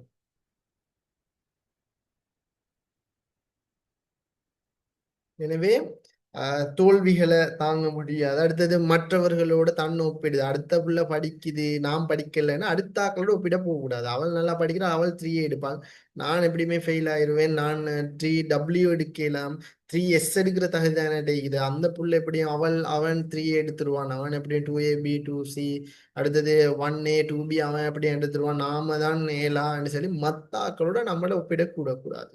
நாம முயற்சி செஞ்சா அதுக்குரிய கூலி நிச்சயமா கிடைக்கும். அவள் 3A எடுப்பான்னு சொல்றேன்னு சொன்னா உங்களை விட அவன் டைம், அதாவது படிப்புக்கு கூட முக்கியத்துவம் கொடுக்கணும். அவன் 6 மணித்தியாலம் படிக்கிறான்னா நீங்க 1 மணித்தியாலம் தான் படிக்கிறீங்க. தென் அப்படி பொறாமப்பட்டு வேலை இல்லை. அவன் 6 மணித்தியாலம் படிக்கிறான்னா நிச்சயம் 3A எடுப்பான் தான். அது எல்லாருக்கும் அது ஒரு உலக நியதி தானே. ரைட்? அவன் 6 மணித்தியாலம் படிக்கிறான், நீங்க 1 மணித்தியாலம் படிச்சுட்டு ஐயோ அவன் 3A எடுத்துருவானே நமக்கு ஏலாவேன்னு கவலைப்பட்டு வேலையில நீங்களும் அவனுக்கு ஈக்குவலா படியுங்களே. ரைட்? நீ அப்படி படிச்சுட்டு கவலைப்பட்டா அது வேற. இது படிக்காம அவன் 6 மணி நேரம் படிக்கிறான், நான் 1 மணி நேரம் தான் படிச்சுட்டு அவன் 3A எடுத்துருவான்னு பொறாமப்பட்டு சரியா? சரி. ஸோ அப்ப அது மிக முக்கியமானது. ரைட்? அதே மாதிரி மற்றவரோடு தானே ஒப்பிடக்கூடாது. சமூக அநீதி, அடுத்து பாதுகாப்பின்மை, தவறான மனப்பதிவுகள், அறியாமை, ஓய்வின்மை, தனிமை உணர்வு, எப்ப பார்த்தாலும் தனிமையில இருக்கக்கூடாது. சில சந்தர்ப்பங்கள்ல தனிமையில தான் இருக்கணும். அப்படின்னு சொன்னா இப்ப இப்படித்தானே, இப்ப யூனிவர்சிட்டியில் வந்தீங்கன்னா நான் எல்லாம் தனியேடா. நம்மட ஃபீல்டு வேற. இப்ப யூனிவர்சிட்டி டைம்ல ஃபார் எக்ஸாம்பிளுக்கு 8 மணிக்கு லெக்சர் போனா 4 மணி வரைக்கும் பாடம் தான், லெக்சர் பாடம். சில நாளைக்கு 9 மணியோட முடிஞ்சிடும், சில நாளைக்கு 10 மணியோட முடிஞ்சிடும், சில நாளைக்கு 12 மணியோட, சில நாளைக்கு 2 மணியோட அப்படி முடிஞ்சிடும். ஸோ எது முடிஞ்சதோட நான் என்ன செய்யணும், திரும்ப கொஞ்சம் விளையாட போகணும், இல்லாட்டி நான் இந்த அடுத்த டியூட் செய்யணும், இல்லாட்டி நான் இந்த வேற டிகிரி ஒன்று அதை படிக்கிறது. திரும்ப எப்படியுமோ என்ன செஞ்சாலும் அது 2 மணி திரும்ப 7 மணிக்கு கிளாஸ், 7 மணில 9 மணி வரை கிளாஸ், 7 மணிலேருந்து 9 மணி வரை 7 நாளுமே கிளாஸ் தான். அதுக்கு பிறகு அது முடிச்சுட்டு 9 மணி முடிச்சுட்டு நான் எனக்கு வேற 7 மணிக்கு வேற டிகிரி பாடம் அதே டைம் கேட்கும், அதை படிக்கல ரெக்கார்டிங் ஆகணும் 9 மணிலேருந்து 10 மணி வரை, திரும்ப நைட்டுக்கு அப்போ நான் தூங்குறேன். அவ எல்லாமே இருக்குது. அப்போ எனக்கு ஃப்ரெண்ட்ஸோட சேர்ந்து இருந்தா ஃப்ரெண்ட்ஸ் அதை செய்யற இல்லையே. ஃப்ரெண்ட்ஸ் அவங்களோட வயசுக்கு ஏற்ற மாதிரி அவங்க விளையாடுற சுத்துறோம் அங்கே இப்படி இருக்குது. அப்போ எனக்கு அப்படி செய்ய இயலாது. ஏன்னா என் ஷெடியூல் வேறு, அவங்களோட இருந்தால் எனக்கு டைம் வேஸ்ட். ஆனால் நான் தனியத்தான் இருந்தேன், வேற வழியே இல்லை. ஸோ அது மாதிரி இருக்குது. அதே மாதிரி பொம்பளை பிள்ளைகளையும் சில பிள்ளைகள் இருக்குது கூட மாட்டார். ஏன்னா அவங்களோட ட்ரீம் ஃபியூச்சர் வேற. இன்னும் சில பிள்ளைகள் என்ன செய்யும், கூட்டமா. ஏன்னா அவங்களோட கோல் வந்தோமா படிச்சோமா போனோமான்றது. அது அது அந்த நோக்கத்தில் வாரவங்க என்ன செய்வாங்க, அது எந்த டைம் போனாலும் பேசலாம், இது பண்ணலாம். ஆனா சில பிள்ளைகள் வாரது ஃபியூச்சரை பில்ட் பண்றதுக்கு, இன்னும் முன்னுக்கு போகணும்ன்றது. அப்ப அதனால பிஸியான ஆக்கள் தான். ஸோ அப்படியே இருக்குது. ஸோ அந்த மாதிரி சந்தர்ப்பத்தில் தனிமையில தான் இருக்கணும், அது வேற. ரைட்? அதே மாதிரி உளப்பாதிப்புகளில் இருந்து தனிநபர்களை காப்பதற்கான இஸ்லாமிய வழிமுறைகள், இப்படியான பாதிப்புகள்ல இருந்து மனிதனை பாதுகாக்கணும்னா சில வழிமுறைகள் இருக்குது. ஆன்மீக செயற்பாடுகள்ல ஈடுபடுது, அதாவது ஹிதாயத்து அவங்கள ஒரு பயானோடு செய்யணும். இப்ப உங்களுக்கெல்லாம் நிறைய பயான் தான் தேவைப்படுதுன்னு நினைக்கிறேன் நான். பயான் உண்டு அவங்களுக்கு செய்யணும், ஹிதாயத்தை ஏற்படுத்தி கொடுக்கணும் தானே. கவுன்சிலிங் போன முறைக்கு முதல் முறை கவுன்சிலிங் செய்யற ஒரு தேவையான எனக்கு வந்துச்சு. என்னையே 2 பேர் தேடி வந்தாங்க, சார் கவுன்சிலிங் ஒன்று செய்யுங்கன்னு சொல்லி. ரெண்டும் கப்பல்ஸ் தான், அது அப்படித்தான். அதுக்கப்புறம் சரி ஏதோ அல்ஹம்துலில்லாஹ் நல்ல ரிசல்ட்ஸ் எடுத்துட்டாங்க. ஸோ இப்போ ஆன்லைன் சில பேர் ஈக்கிறீங்களோ தெரியும், அவங்களுக்கு அவங்களுடைய கவுன்சிலிங் தேவைப்படுதோ தெரியா. ஆனால் அதான் வழி அதுக்கு. அடுத்த உளவலுவூட்டல் போதனைகள் கட்டாயம் தேவை. மோட்டிவேஷன் ப்ரோக்ராம் உண்டு, அதுதான் வரப்போகுது நெக்ஸ்ட் வீக் இன்ஷால்லா Sunday. First class motivation program உங்களுக்கு வருது இன்ஷால்லா. அதில் கலந்து கொள்ளுங்க. ஏன்னா அவங்கள மன தைரியத்தோட எக்ஸாமுக்கு அனுப்ப வேண்டிய தேவை எனக்கு இருக்குது. ஸோ அந்த வலுவூற்றத்துக்காக தான் நான் அந்த ப்ரோக்ராமை ஏற்பாடு செஞ்சுக்கிறேன் இன்ஷால்லா. ஸோ அதே மாதிரி சமூகத்தில் கூட்டுறவையும் கூட்டு பொறுப்பையும் மேம்படுத்துறது, தீய மணிப்பதிவுகளை உண்டாக்க விடயங்கள் தடை செய்யறது, இரையச்சம், ஸோ இப்படியான அம்சங்கள் ஈக்குது. அப்போ அதை நாங்கள் தெளிவாக விளையாங்க சொன்னோம். உள்ளத்தை அசுத்தப்படுத்துகிற விடயங்களை தவிர்த்து உள்ள பாதிப்புகள்ல இருந்து தனிநபர் காப்பதற்கான இஸ்லாம வழிமுறைகளை நாங்கள் பின்பற்றணும். அதுதான் இந்த இடத்துல சொல்லப்பட்டிருக்கிறோம். அதே மாதிரி அதன் குறிச்சு அறிவு, ஒவ்வொரு தனி மனிதனும் அறிவை தேடி பெறுறது கடமை. அது ஆணோ பெண்ணோ அறிவை தேடுறது ஒவ்வொரு முஸ்லீமோட கடமை. கற்றவரும் கல்லாதவரும் சமமாவார்களா? அல்லாவுக்கு மிகவும் பிடிச்சது யாருன்னு சொன்னா அல்லாவுக்கு மிகவும் அஞ்சுபவர்கள் கற்றறிந்தவர்கள் தான். கற்றவங்க தான் அல்லாவுக்கும் அடி பண்ணிவாங்க. ஏன்னா ரைட். அதே மாதிரி கல்வி மோமினின் காணாமல் போன சொத்து அதை கண்ட இடத்துல தேடி பெற்றுக்கொள்ளுங்கள் என்று சொல்லி நபி அவங்களோட ஹதீஸ் எல்லாமே இருக்குது. எனவே நாங்கள் தெளிவாக விளங்கி வச்சு கொள்ளணும். முக்கியமாக தனி மனிதன் நப்சுடனான வழிகாட்டல்கள்ல உடல் ரீதியாக உள ரீதியாக அறிவு ரீதியாக பின்பற்ற வேண்டிய விதிமுறைகள் தான் இது என்று நாங்கள் அதையும் பார்த்திருந்தோம். ரைட். அதன் தொடர்ச்சியா ஒரு தனி மனிதன் குடும்பத்தோட எப்படி நடந்து கொள்ளணும். குடும்பம் அப்படின்னு சொன்னா தாய் தந்தை மனைவி, தாய் தந்தை மனைவி குழந்தைகள், இதெல்லாம் குடும்பம் தான். பாட்டன் பாட்டி தாய் தந்தை சகோதரன் மனைவி கணவன் மனைவி பிள்ளை, இதெல்லாம் குடும்பம். இவங்களோட எப்படி நடந்து கொள்ளணும். ரைட். குடும்பத்தோட நடந்து கொள்றதுக்கு பல முறைகள் இருக்குது. சரி. குறிப்பாக தாய் தந்தை எல்லாரையும் நாங்க அதாவது ரெஸ்பெக்ட் பண்ணணும், மதிப்பு கொடுக்கணும். ரைட். அவங்களோட கௌரவம் இல்லாம அவங்கள கீழ்த்தனமாக்குற மாதிரி பேசக்கூடாது. ரைட். இஸ்லாமிய சமூக அமைப்பை பொறுத்த வரைக்கும் தலைமைத்துவம் அது தந்தைக்கு தான். தந்தைக்கு தான் குடும்ப தலைமைத்துவம் ஈக்குது. ஆனா தாய் தான் அதிகமாக மதிக்கப்படுற அதிக அந்தஸ்து ஈக்குது. ரைட். அதுக்கு ஒரு சிறந்த உதாரணம் தான் ஜுரைஜ் என்று சொல்லக்கூடிய ஒருத்தர் மிகப்பெரிய வணக்கசாலி. அப்ப அவர் தொழுவீகிற சந்தர்ப்பத்துல 3 முறை அவருடைய தாய் அழைக்கிறாரு. அப்ப அந்த டைமுக்கு அவரு ரிப்ளை பண்ணல, தொழுவிட்டு தான் இருந்தாரு. அந்த டைமுக்கு அந்த ஜுரைஜினுடைய தாய் சொன்ன என்னன்னா, தாய் ஒரு விபச்சாரின் முகத்தை பார்க்காமல் நீ மரணிக்க மாட்டே அப்படின்னு சொல்லி எச்சரிச்சுட்டு போயிட்டாங்க. தாய் சொல்லிட்டு போயிட்டாங்க. அதுக்கு பிறகு இன்னொரு நாள் என்ன நடக்குதுன்னா, அதே ஜுரைஜ் ஒரு நாள் இடத்துல இருக்கும்போது ஒரு பெண் என்ன செஞ்சிட்டான்னு சொன்னா, ஆட்டு இடையனோட விபச்சாரம் செஞ்சு குழந்தை ஒன்றை பெற்றெடுத்துட்டான். பெற்று முடிச்சதுக்கு பிறகு இந்த குழந்தையோட தந்தை ஜுரைஜான்னு சொல்லி ஜுரைஜை காட்டி விட்டான். அப்ப இஸ்லாமிய சட்டப்படி விபச்சாரம் செஞ்சா கல்லடிச்சு கொல்லணும், அதுதானே சட்டம். எனவே அவருக்கு கல்லறிந்து கொல்ல தயாரான சந்தர்ப்பத்துல அவர் 2 ரக்காத் தொழுது விட்டு அந்த குழந்தையோட பேசுறாரு. பேசின சந்தர்ப்பத்துல அந்த குழந்தை சொல்லிச்சு, எனது தந்தை ஜுரைஜ் இல்லை. அதுக்கு பிறகுதான் இந்த சம்பவம் நபி அவங்களே கேள்விப்படுது. அப்புறம் நபி அவங்க இது எல்லாத்துக்கும் ஜுரைஜை பார்த்து சொன்னாங்க, இது எல்லாத்துக்கும் காரணம் நீ தாயோட நடந்து கொள்ற முறைய தெரியாது இருந்துட்டாய், அதான் அதனாலதான் இவ்வளவு விளைவும் நடந்திருக்குது. எனவே அப்ப தாய் தொழுக டைம்ல தாய் அழைச்சா என்ன செய்யணும்? பேசணும். அது ஒவ்வொரு முறை இருக்குது. ஜமாத் தொழுகை சுன்னத் தொழுகை அப்படி இருக்குது. ஸோ அதை நாங்கள் தெளிவாக விளங்கி வச்சுக்கணும். எனவே அதான் சொல்றப்ப பாருங்க, தாயோட நம்ம நல்ல முறையில நடந்து கொள்ளலண்டா. இப்ப நிறைய பேர் குறிப்பா கேர்ள்ஸ் தான் நீங்க தாயோட சண்டை பிடிக்கிறான இரக்கம் ஈக்குது, இரக்கம் இல்லாம இல்லை. தாயோட அடிக்கடி சண்டை பிடிச்ச நானும் கண்டிக்கிறேன். தாயோட இந்த பெண் பிள்ளைகள் சண்டை பிடிக்கிறது செய்யறேன். ஆனா உங்களுக்கு தெரியுமா, வீட்டுல 4 பிள்ளை இருந்தா, ஆண் பிள்ளைகள் இருந்தா, ஆம்பளை பிள்ளைகளோட பெண்களோட தான் தாய் இரக்கம். தாய் நீங்க நினைக்கிறீங்களா, தாய் யாருக்கு பாதத்துக்கு கீழே சொர்க்கம் ஈக்குதுன்னு சொல்லி இஸ்லாத்துல சொல்லுது? தாயா தந்தையா? காலத்துல தாய் மாதிரி இரக்கம் நீங்க எங்க போனாலும் முதலாவது அதான் இஸ்லாம் சொல்லுது, தாய்க்கு சீ என்று கூட சொல்லக்கூடாதுன்னு சொல்லி. ரைட். உம்மாகளோட நல்ல முறையில பெத்த உம்மா, அதனால தாயோட நல்ல முறையில நடந்து கொள்ளணும். பிள்ளைகள் ஒரு நாளும் அவங்களுக்கு மனசு நூற மாதிரி இது மாற மாதிரி நீங்க செய்யக்கூடாது. சரி, நீங்க என்னதான் அவங்களுக்கு ஏசினாலும் அவங்க ஒரு நாளும் உங்களுக்கு ஒன்றும் சொல்ல போறாங்க. என்னடா வாய்ப்பேச்சுக்கு என்ன சொல்லுவாங்க, ஆனா அவங்களுக்கு ஒரு நாளும் அவங்க சொல்ல போறதுல அழுவாங்க, கஷ்டப்படுவாங்க. ஸோ இந்த மாதிரி வயசுல இந்த நீங்க பேய்க்கிறீங்களா இந்த ஏஜ், இப்போ இந்த ஏஜ்ல உம்மோட வயசு எத்தனை? ஒரு 50க்கு மேலதான் நீக்கும். 50, 45, 48, 49, 50, 55, 60 அப்படி ஈக்கும். அப்ப அவங்களோட மனசு இப்ப உறுதியானது இல்லை, உங்களை மாதிரி நல்ல உறுதியானது இல்லை. அவங்களோட மனசு இப்ப கொஞ்சம் அந்த டைம் வயசு கூட 48, 50, 55 மனசு கொஞ்சம் இப்படியானது. அப்ப இந்த மாதிரி சந்தர்ப்பத்துல அவங்கள நீங்க இது பண்ணக்கூடாது. அப்ப அது உங்களோட கல்விக்கும் கூட ஒரு தடையா மாறும். சரி. அவங்களோட நல்ல முறையில் நடந்துக்கணும், குடும்ப உறவுகளோட ஒற்றுமையா இருக்கணும், மதிக்கணும், உதவி செய்யணும், கஷ்ட நஷ்டங்கள்ல பங்கேற்கணும், செலவு செய்யணும் குடும்பத்துக்காக. இதெல்லாமே ஒரு தனி மனிதன் குடும்பத்துக்கு ஆற்ற வேண்டிய பணிகளாகத்தான் இருக்குது. ஸோ இதுவரை நீங்க கட்டாயம் விளங்கி வச்சுக்கொள்ளும். ஒரு பன்மைத்துவ சமூகத்துல சிறந்த தனி மனிதனை உருவாக்குவதற்கு இஸ்லாம் காட்டித்தர வழிமுறைகள்னா, சமூக வளர்ச்சிக்கு பங்காற்றணும், மன்னிக்கும் மனப்பான்மைனா, மன்னிக்கிறவன் மனுஷன், மன்னிப்பு கொடுக்கிறவன் அப்படியா, மன்னிப்பு கேட்கிறவன் மனிதன், மன்னிப்பு வழங்குறவன் மனிதன், அதோட பெரிய மனுஷன் என்ன? ரைட்.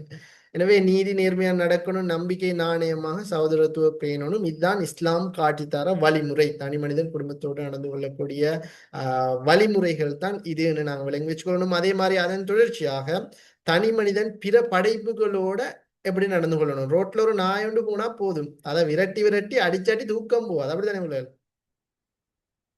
இல்ல சார். இரவுல நாம தூங்கும் நான் போது ஓடிடுவேன். நாய் நாயை கத்தினா கண்டே சரி, ஓடிடுவேன். இரவுல தூங்கும் போது நாய் கத்தினா சரி, அதுக்கு ஏசி ஏசி ஏசியே கொல்லி போட்டுருவீங்க சில வீடுகள்ல.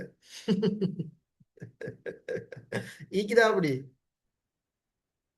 வீட்டுல இங்க ஃபேன் போட்ட நாய் ரோட்ல கத்தினானு கேட்கா.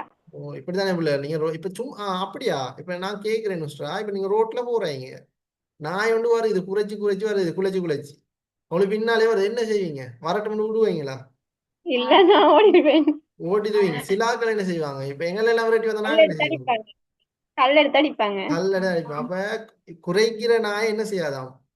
கடிக்காதா? கடிக்காது. கடிக்காது என்ற மாதிரி ஈக்குது பிள்ளை. எனவே இஸ்லாமிய அடிப்படையில உறவு, அதாவது ஒரு பூனைக்கு தண்ணி கொடுத்த ஒரு விபச்சாரிக்கு என்ன கிடைச்சிச்சு? சொர்க்கம் கிடைச்சி. சொர்க்கம் கிடைச்சு. எனவே எனவே பிள்ளைகள் படைப்புகளோட சிறந்த முறையில் நடந்து கொள்ளணும். ஏன்னா இஸ்லாமிய வழிபாடு பாருங்க, பனு இஸ்ரவேலர்கள காலத்துல எப்படின்னா மாட்டின் மீது தான் நாம பிரயாணம் செய்யறோம். அதுக்கு பிறகுதான் மாடு சொல்லிச்சாம், நான் பிரயாணத்துக்காக படைக்கல, குதிரை தான் படைக்கப்பட்டது அப்படின்னு சொல்லி. அப்படியெல்லாம் பனு இஸ்ரவேலர்கள் அதாவது பிராணிகளை கொடுமைப்படுத்தினாங்க. மாட்டில் குறி போட்டவனை நபி அவங்க சபிச்சாங்க. ஏன்னா மிருகங்கள்ல நீண்ட நேரம் ஏறி நிற்பதை சபிச்சாங்க. ஏன்னா அதுவும் ஒரு உயிரினம் தானே, அப்ப அதுக்கு பெருசா கஷ்டங்கள் கொடுக்க கூடாது.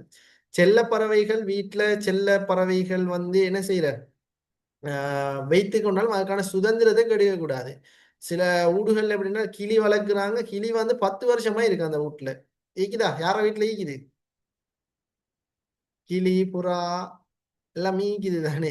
ஸோ அப்ப பாருங்க பிள்ளைகள், அதுவும் கூட அந்த சுதந்திரத்தை கெடுக்கிற மாதிரி தான். இப்போ உங்களை ஜெயில போட்டா எப்படி கிடைக்கும்? 5 வருஷம் 10 வருஷம் இருப்பீங்களா? எந்த தப்புமே செய்யாம உங்களை ஜெயில போட்டா எப்படி இருக்கும்? அப்ப அதே மாதிரி கொஞ்சம் யோசிச்சு பாருங்க, அந்த பிராணிகளை அதுக்கு எப்படி இருக்கும்னு சொல்லி. ஸோ அதோட சுதந்திரத்தை கெடுக்க கூடாது. அப்படி கெடுத்தீங்கன்னா நீங்களும் அப்படி ஒன்று அனுபவிக்கிறதுக்கு ரெடியா இருந்து கொள்ளுங்க. சரி, சுதந்திரத்தை கெடுக்க கூடாது. ரைட்.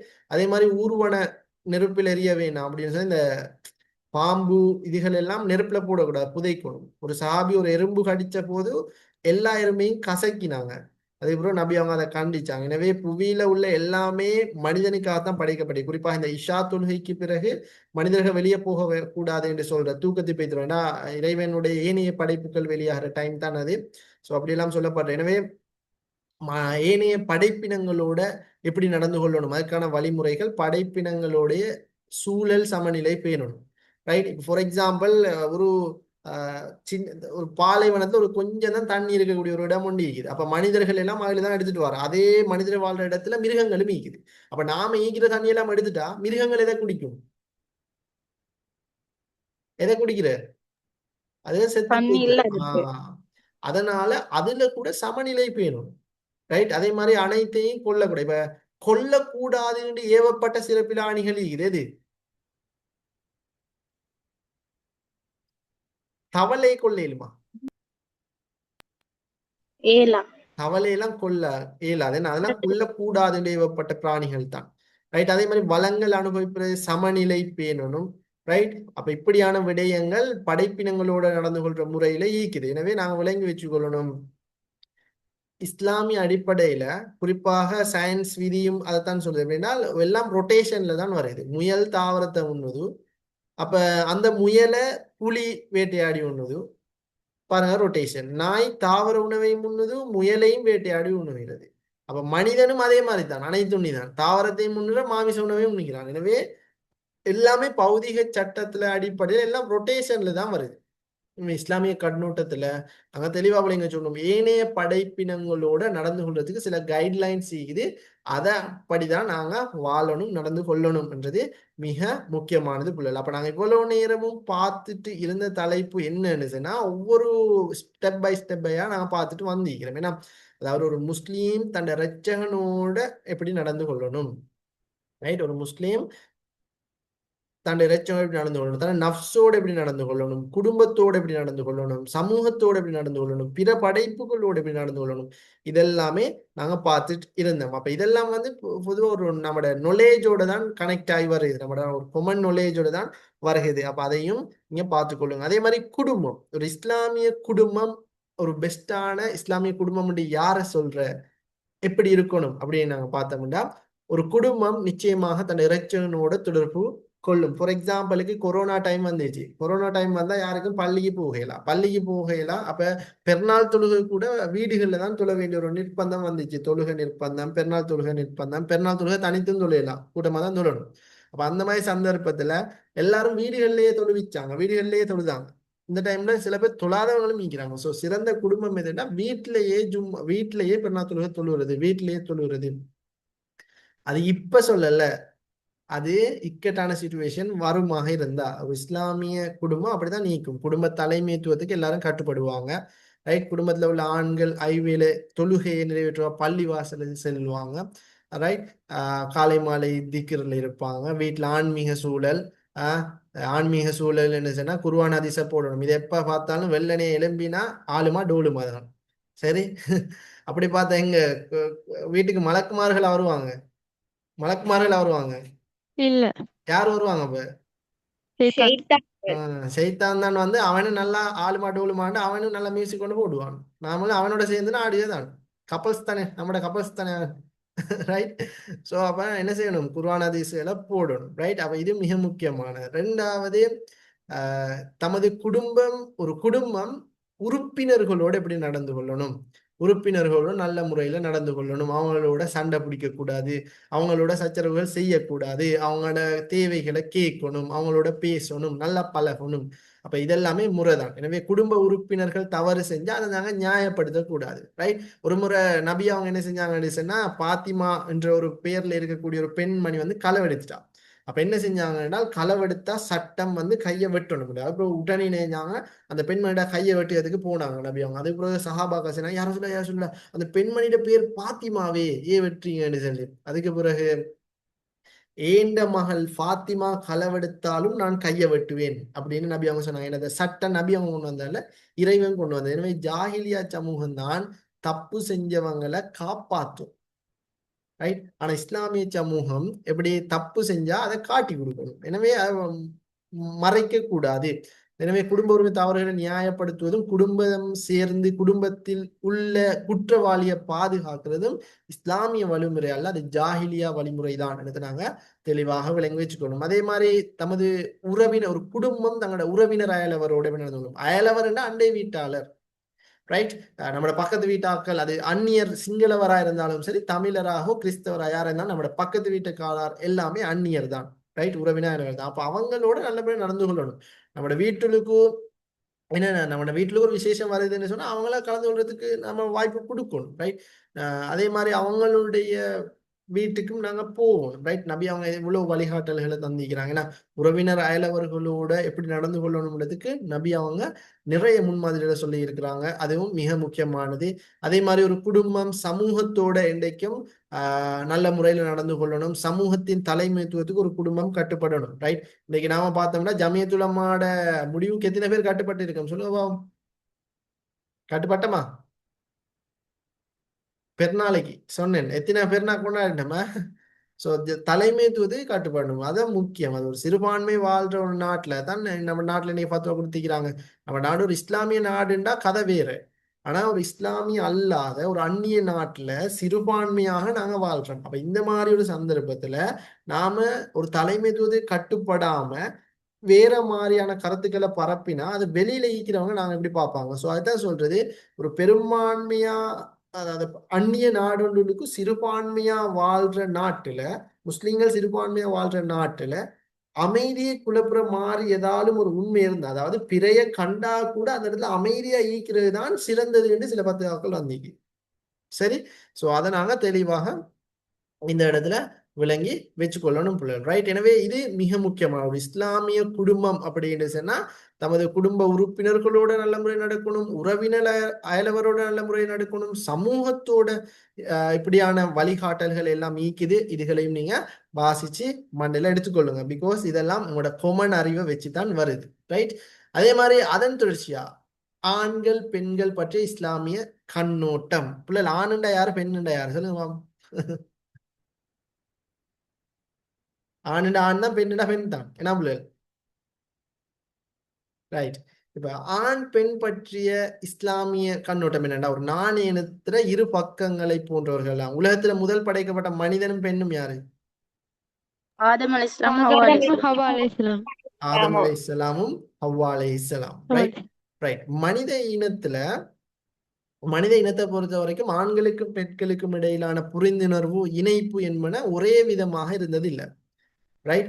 காலகாலமா ஆரம்ப காலம் தொடக்கம் இன்றைக்கு வரைக்கும் ஆண்களோட அடிமையாக தான் பெண்கள் இருந்துட்டு வந்திருக்கிறாங்க. அதாவது ஆண் தான் தலைமைத்துவம், ஆண்கள் அத்துமீறல்களால அடக்கி ஒதுக்கப்பட்டவர்களாகத்தான் பெண்கள் இருந்துட்டு வந்தாங்க. சில நாகரிகங்கள்ல கூட பெண்களை பத்தி இழிவான கருத்துக்கள், குறிப்பா இந்த அரசியல் விஞ்ஞானம் படிச்ச மாணவர்களுக்கு தெரியும், இந்த கிரேக்கத்துல இருந்தக்கூடிய அந்த சோக்ரட்டிஸ், பிளேட்டோ போன்ற அவங்களோட கருத்துக்கள்ல கூட என்ன செய்யப்பட்டிருக்குதுன்னா பெண்களை ஒரு கவர்ச்சி பொருளாகத்தான் காட்டிக்கிறாங்க. அதனாலதான் அவங்க வாழ்ந்த அந்த அரச முறைகள், கிரேக்க அரச முறைகள்ல பெண்களுக்கு அவங்க வாக்குரிமை கூட கொடுக்கல. சோ அப்படியெல்லாம் நீக்குது, ரைட்? எனவே ஜாகிலியா காலத்துல பெண்கள் பிறந்தாலே கொன்று விடுவாங்க. பாருங்க, அப்ப காலம் ஃபுல்லா எல்லா மதத்துல, எல்லா நாகரிகம், எல்லா இனத்திலையும் பெண்கள் அடிமைப்படுத்தப்பட்டு தான் வந்திருக்கிறாங்க.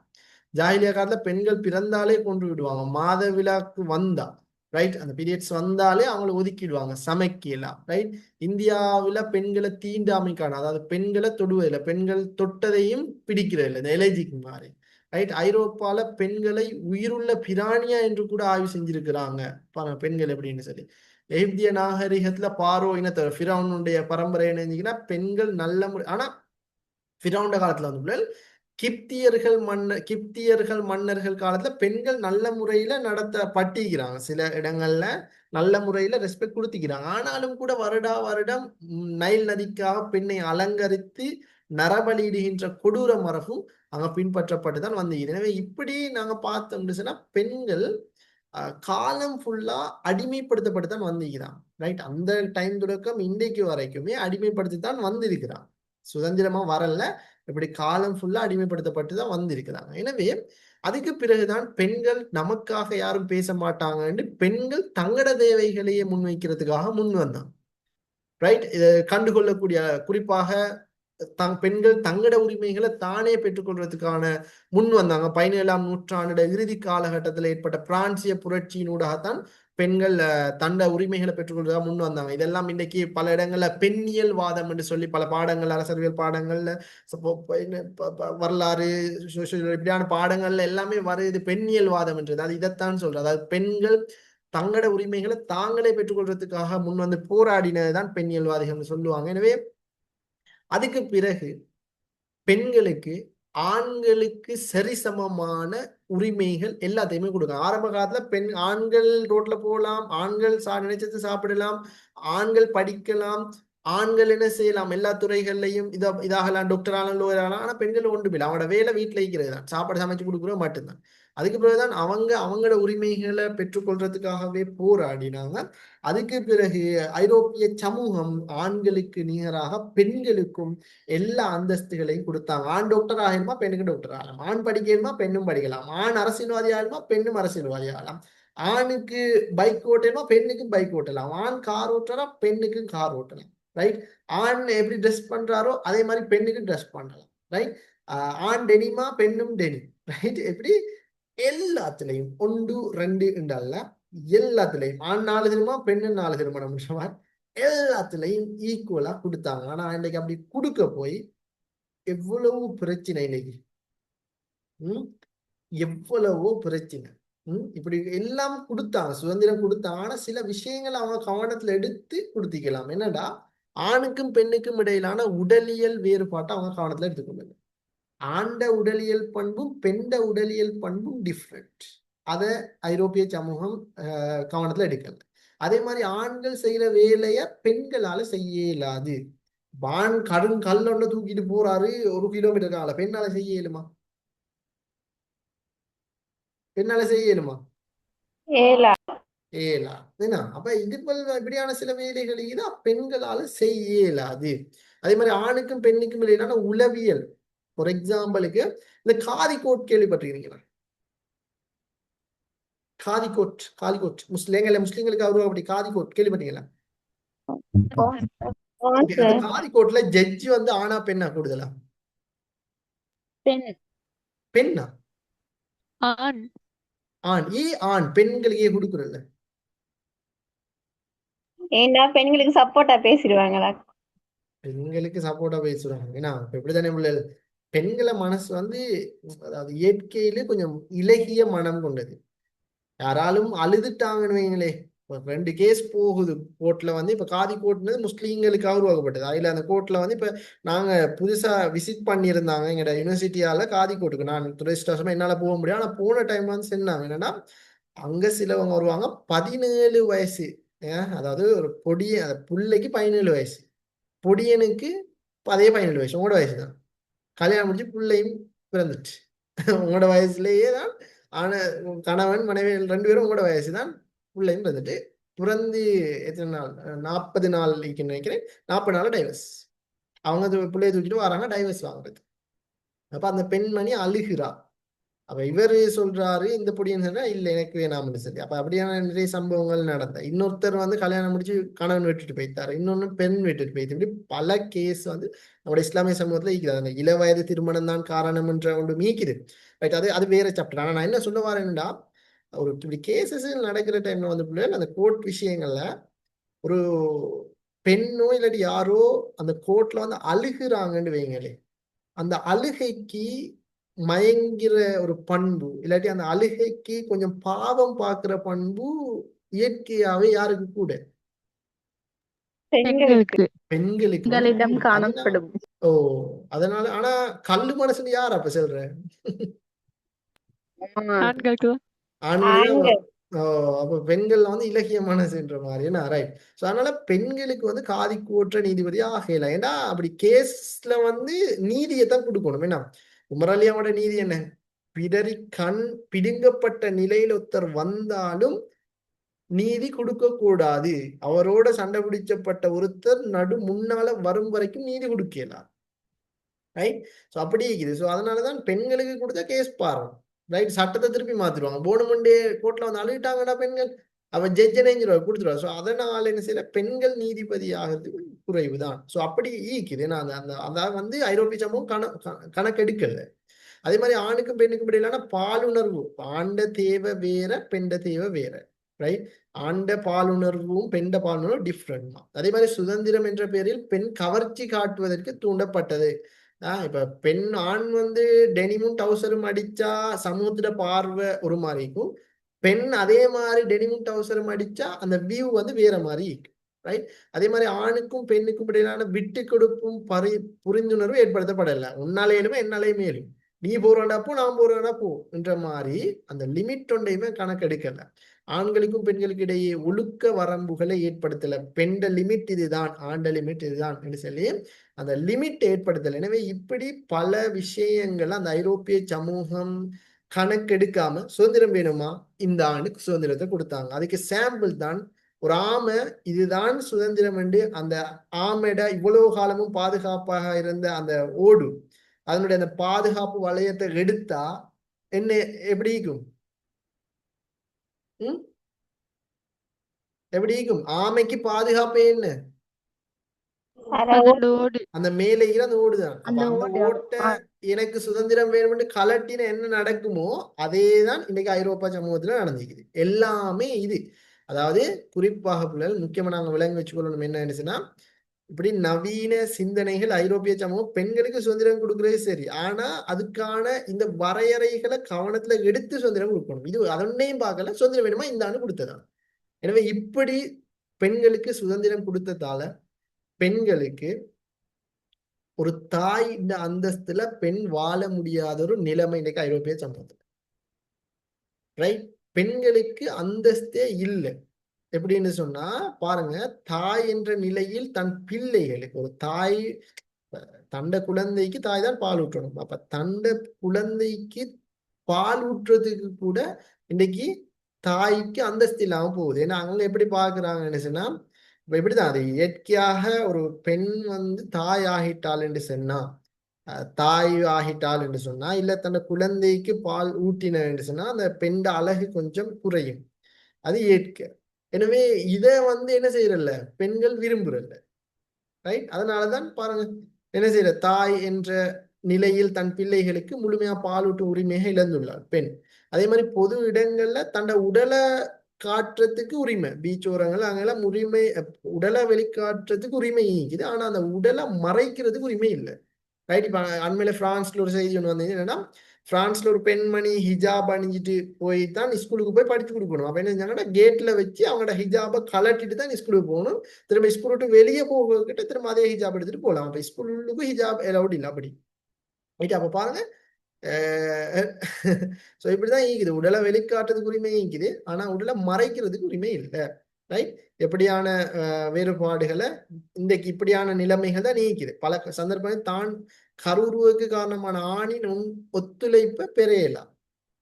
ரைட். ஒரு குழந்தை ஒன்று பிறந்தா அந்த குழந்தையோட தாயாருன்னு கண்டுபிடிக்க, குழந்தையோட தந்தை யாருன்னு கண்டுபிடிக்க இயலாத ஒரு நிலைமை இன்னைக்கு ஐரோப்பிய சமூகத்துல ஏற்பட்டிருக்குது. ரைட். ஆண்கள் அத்துமீறல்கள் இருந்தும் பாலியல் சேட்டையிலும் தப்பி வாழ இயலா. ரைட். அப்படி இருக்குது. அதே மாதிரி பிள்ளைகள் தேவையான சந்தர்ப்பம் தாயிடம் பால் குடிக்கின்ற உரிமையை இழக்கிறான். ஏன்னா ரைட். அண்மையில நான் ஒரு நியூஸ் ஒன்று பார்த்திருந்தேன். எந்த அளவுக்கு நம்ப தாய்ப்பால் விற்பனைக்குன்ற மாதிரி வந்துருந்துச்சு ஒரு சில நியூஸ்கள். நல்லா பாதுகாக்க. ரைட். அதே மாதிரி சிறுவர்கள் தாய் தந்தையரை பராமரிப்பின் கீழ் வளர்க்கப்படுவதற்கான உரிமை இருந்தது. ஸோ இப்படி எல்லா நிலையிலையும் எப்படி ஜாகிலியா சமூகத்துல ஒரு பெண் தன்னந்தனியா ஈக்கிற எவ்வளவு கஷ்டமோ அதே மாதிரி ஒரு நிலைமை இன்னைக்கு உருவாக்கிது. இது பெண்களே தேடிக்கொண்டது. ரைட். இப்ப பெண்களே தேடிக்கொண்டே இல்லை, அவங்க கேட்ட சுதந்திரம் தான். அந்த சுதந்திரத்தை கொடுக்கும் போது அதை வரையறைகளோட கொடுத்தீங்களாம். அதுதான் உமர் அலி அவங்க சொன்னாங்க, ஜாஹிலியா சமூகத்தை நான் மரியாதை போனால் இஸ்லாத்தை தெரிந்து கொள்ள முடியாது அப்படின்னு சொல்லி. ரைட். இப்ப அதுக்காகத்தான் இப்ப சவுதியில வந்து நிறைய பேர் வந்து விமர்சிக்கிறாங்க. என்னடா பெண்களுக்கு வந்து இப்ப கார் ஓட்டையெல்லாம் வாகனம் ஓட்டையலாம்னு கொடுத்துட்டாங்க, அடுத்த பெண்களுக்கு பொதுவெளிக்கு வரலாம்னு சொல்லி அதுக்கும் பெர்மிஷனை கொடுத்துட்டாங்க. இதை வந்து விமர்சிக்கிறார்கள் தானே. ஆனா அது சரியான ஃபார்மட் என்னடா, உலகத்துல சவுதியை வந்து பெண்களை அடிமைப்படுத்துற ஒரு நாடுன்னு தான் பாக்குறான். ஏன்னா பெண்களுக்கு படிக்கலாம், வாகனம் ஓட்டலாம், அவங்க கட்டாயம் ஹிஜாப் எப்படி கட்டாயம் மூடி போடணும், அப்படின்ற அவங்களோட வேலை சமையல் செய்யறது அப்படின்ற வேலை தான் நீக்குது. குறிப்பா பாருங்க, எல்லா உலக நாடு எல்லாத்துலயும் ஃபுட்பால் டீம், வாலிபால் டீம், அடுத்தது எல்லா விளையாட்டுகளும் எல்லா நாடுகளும் வரும். ஆனா சவுதியில இருந்து வராது. ஏன்னா அது முஸ்லீம் பெண்களுக்கு வந்து அப்படி கொடுக்குற குறைவு ஒரு இதாயிருச்சு. ஸோ சல்மான காலத்துல அப்படிதான். இப்ப அவருக்கு பிறகு வந்தீங்க தானே முகமது பின் சல்மான்.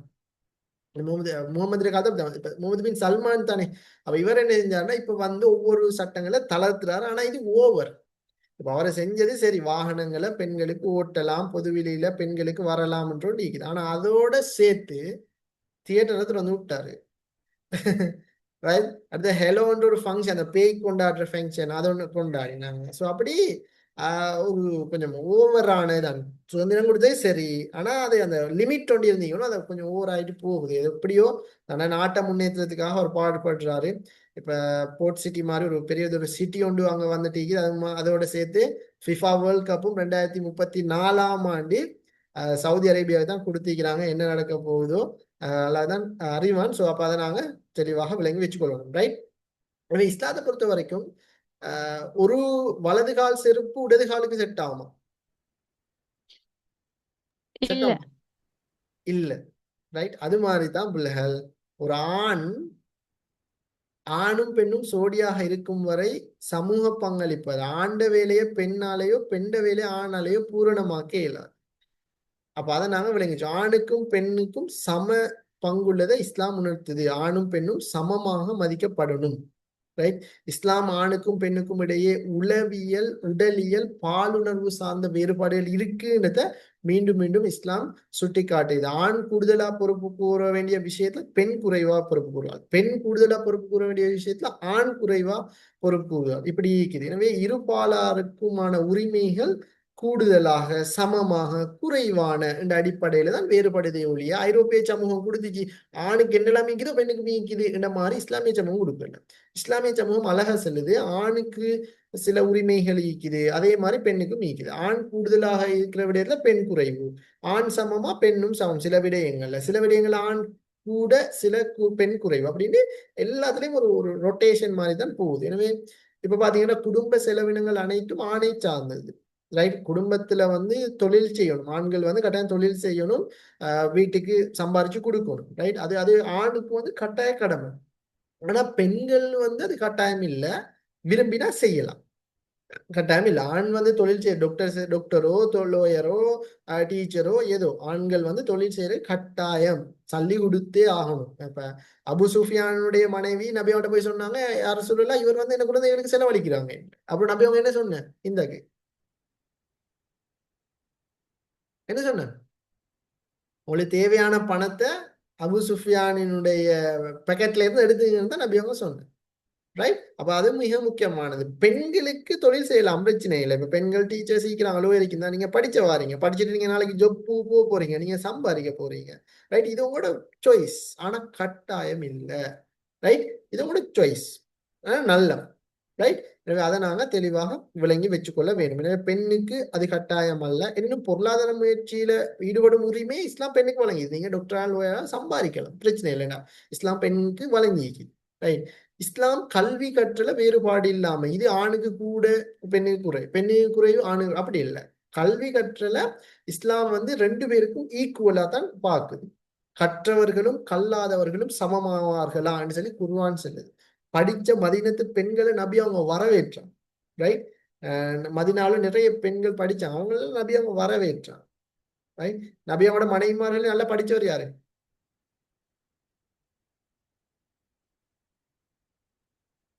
அவரை பத்தி தான் குர்ஆன்லயே சொல்லப்பட்டிருக்குது. யாரு, அவரை பத்தி தான் போன எக்ஸாமுக்கும் கேட்டிருந்தேன், ஆயிஷா. ஆயிஷா. ஆயிஷா நாயகி.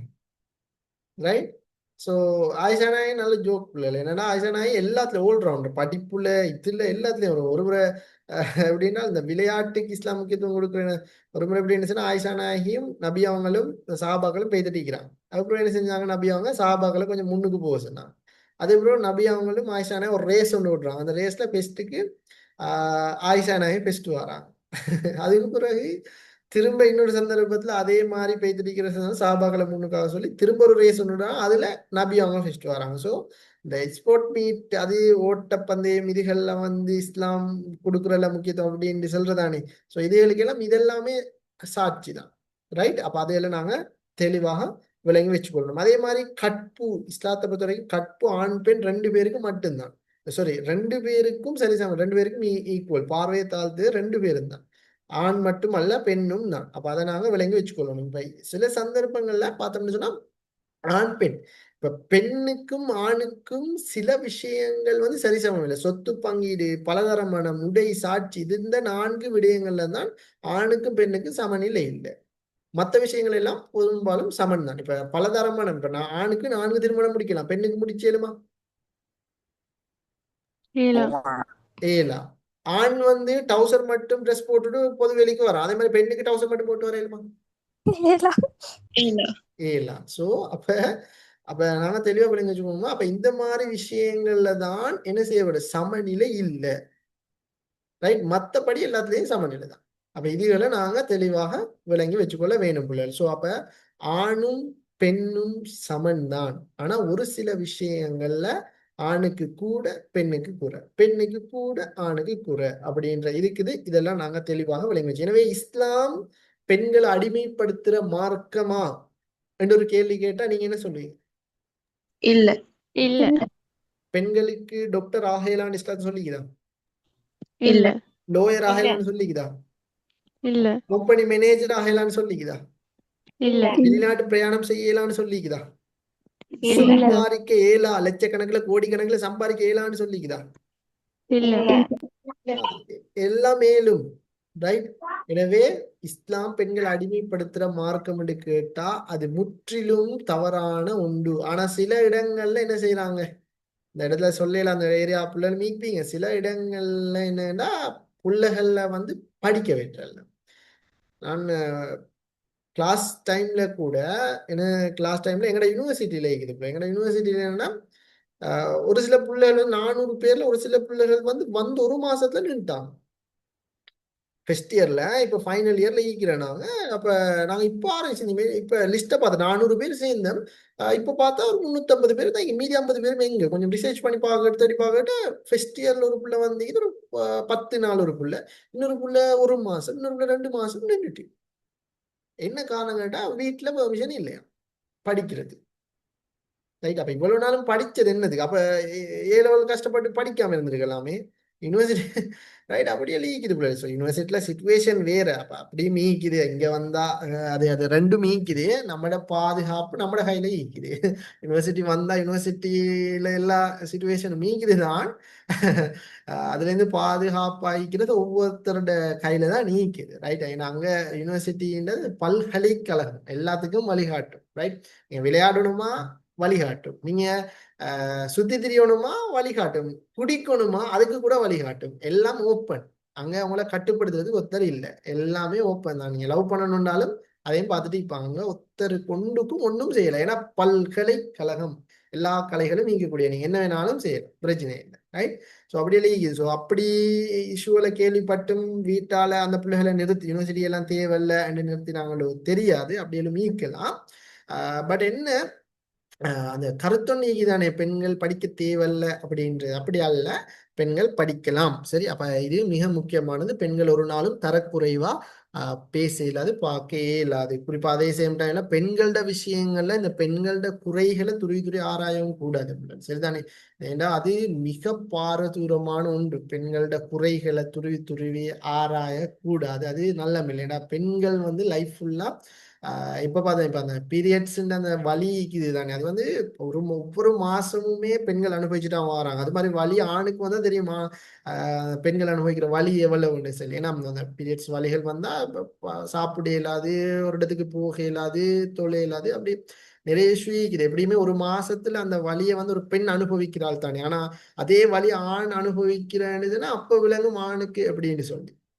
ஸோ அப்ப அதனாலதான் அந்த காலம் ஃபுல்லா அந்த பீரியட்ஸ் ஒவ்வொரு மாசமும் அதே வலியை அந்த பெண் அனுபவிச்சுட்டே வராங்க. திரும்ப குழந்தை பெற்றெடுக்கும் போது அது ஒரு சக்கராத் வேதனையை விடவும் மிகவும் கொடூரமான ஒரு வலி. அப்ப அந்த வேதனையை அனுபவிக்கிறாள். அதுக்கு பிறகு குழந்தைய சுமக்கிறதுல 9 மாசம் குழந்தைய சுமக்கிறதுல அது இல்லை.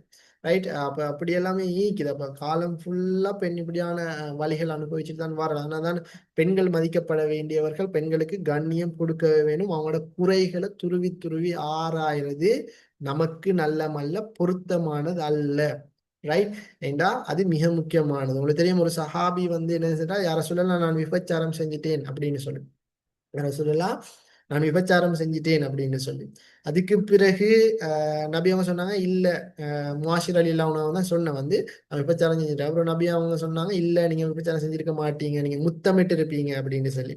அதுக்கு பிறகு அவர் சொன்னா இல்ல, யார் சொன்னா நான் விபச்சாரம் செஞ்சுட்டேன். 2 முறை நபி அவங்க தள்ளியும் கூட அவர் இல்ல நான் செஞ்சுட்டேன். அப்புறம் கல்லறிஞ்சு கொள்றதுக்கு ரெடி ஆகுறாங்க சஹாபாக்கள். அப்ப அந்த டைமுக்கும் அந்த முவாஷிர் அலி அவங்க சொல்றாங்க நான் நபி அவங்களோட கொஞ்சம் பேசணும். ஆனா அந்த சஹாபாக்கள் அதை கணக்கெடுக்காம அவரை கல்லடிச்சு கொல்லி போட்டாங்க.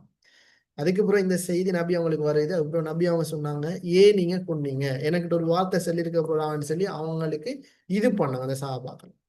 ஆனா இதுல விஷயம் என்னன்னு சொன்னா, இதுல சில ஒவ்வொரு கருத்துல ஒவ்வொரு விவாயத்துல ஒவ்வொரு மாதிரி வருது. சில விஷயம் இதுல நாங்க பார்க்கணும் என்னடா, அந்த விபச்சாரம் செஞ்ச பெண் யாருன்னு நபி அவங்க கடைசி வரைக்கும் கேட்கல என்ற ஒரு ரிவாயத்தொண்டு இருக்குது. சில இடங்கள்ல தேடினாங்க, சில இடங்கள்ல தண்டனை கொடுத்தாங்க. ஆனா பெரும்பாலான ரிவாயத்துல நபி அவங்க அந்த பெண் யாருன்னு கேட்கல. ஏன்னா அந்த பெண்களோட விடயத்தை துருவி துருவி ஒரு நாள் மாறாயாங்க. பெண் அங்க போனாடு, இங்க போனால் அவன் அவனோட மெசேஜ் பண்ண, இவனோட மெசேஜ் பண்ண, அப்படி இப்படி எல்லாம் ஒரு நாளும் பெண்களோட விஷயத்துல யாருமே இது பண்ண வேணாம். அது அல்லாஹ் பார்த்து கொள்ளட்டும். அடுத்தது இப்படித்தான் ஒரு சில கைட்லைன்ஸ் கொடுக்கத்தான் வேணும். இப்படி செய்யாதீங்க அப்படி செய்யாங்கம்மான்னு கொடுக்கத்தான் வேணும். ஆனா அந்த குறைய துருவி துருவி ஆராய்றது நல்ல நிம்மதியா வாழையலாம் என்ற ஒரு விஷயத்தையும் நீங்க விளைய வச்சுருப்பீங்க. யூனிவர்சிட்டி எல்லாம் நீங்க வந்தீங்கன்னு சொன்னா அவங்களோட குறைதான் பேசப்படும். ஆண்கள் சொன்னா ஆண்கள் மத்தியில நீங்க கொஞ்சம் ஒரு அழகா இருந்து கொஞ்சம் படிக்கிற பிள்ளையா இருந்தா 400 பேரும் உங்களை பத்தி தான் பேசுவாங்க. ரைட். ஸோ அது அது அது அது ஈக்குவல். அப்போ அந்த மாதிரி சந்தர்ப்பத்தில் உங்களை பாதுகாத்து கூட நீங்க வந்து 400 ஆணுன்னா 400 ஆணோட பேசினீங்கன்னா சமூகம் குறையா தான் பார்க்கும். ரைட். ஃப்ரெண்டு எல்லாரோடையும் கேஷுவலா பேச முடியும்னா அதுவும் குறையாத்தான் பார்க்கும். ரைட். ஒரு நடு ரோட்ல தனியாக நீங்க ஃப்ரெண்டு பேசினா அதையும் குறையாத்தான் பார்க்கும். அப்படியே லீக்குது. ஸோ அதனால உங்களோட சுதந்திரம், உங்களோட லிமிட்டேஷன் எல்லாம் உங்களோட கையில தான் நீக்குது. ஸோ சுதந்திரம் என்ற அடிப்படையில நீங்க உங்களோட இதை பாதுகாத்துக்கணும். உங்களுக்கு ஃபியூச்சர் ஒன்று இருக்குது. பெண்கள் அதை பார்த்துக்கொள்ளணும். அதே மாதிரி பெண்களோட விஷயத்துல குறையும் பிடிக்கக்கூடாது. அது ஒருவேளை என்ன தேவைக்கு பேசினா, நானாக இருக்கலாம், தம்பியா இருக்கலாம், பேசிட்டு இருந்தது, இல்லைன்னா தேவைக்கு பேசிட்டு இருக்கலாம், ஒரு ஊருக்கு போறேன்டாலும் இல்ல ஒரு ஷொப்புக்கு போறேன்டாலும் பெண்ணுக்கு போக இல்லாம இருந்திருக்கும். அந்த டைமுக்கு நம்பி ஒரு ஃப்ரெண்ட்டை கொஞ்சம் எடுத்துட்டு வான்னு சொல்றேன், அந்த விடயத்துல பேசிருக்கேன். நம்ம இப்படித்தானே ட்ரக்ஸ் கடையில ஒருத்தன் நிக்கிறான்டா அவன் ட்ரக்ஸ் வாங்க போனான்டான அர்த்தமா? இல்ல இல்ல. வேற தேவைக்கும் வைத்திக்கலாம், இல்ல மலைக்கு ஒதுங்கி நின்றிக்கலாம். ஸோ அப்படிகள் இருக்குது. ஸோ ரெண்டு பக்கமும் இணைக்குது. ஸோ அதனால பெண்களை பாதுகாக்கிறது பெண்கள் பாதுகாப்பாகிற பெண்கள்ட பொறுப்பு. பெண்களோட விஷயத்துல துருவி ஆராயாமைக்கிறது ஆண்களோட பொறுப்பு. ஸோ இதையும் நான் அனுபவத்துல உங்களுக்கு நான் சொல்லித்தரேன். ஸோ அப்ப இதுகள் மிக முக்கியம். எனவே இஸ்லாத்துல வந்து ஆண் பெண்ட நிலைப்பாடு இதுதான் என்றத நீங்க கட்டாயம் தெளிவாக விளங்க. ஆரம்பத்துல அடிமையாக இருந்து அதுக்கப்புறம் சுதந்திரம் வேணும் அவங்களே கேட்டு கடைசியில இன்றைக்கு சுதந்திரமா வாழ இயலாத ஒரு நிலைமை ஐரோப்பிய சமூகத்துக்கு ஈக்குது.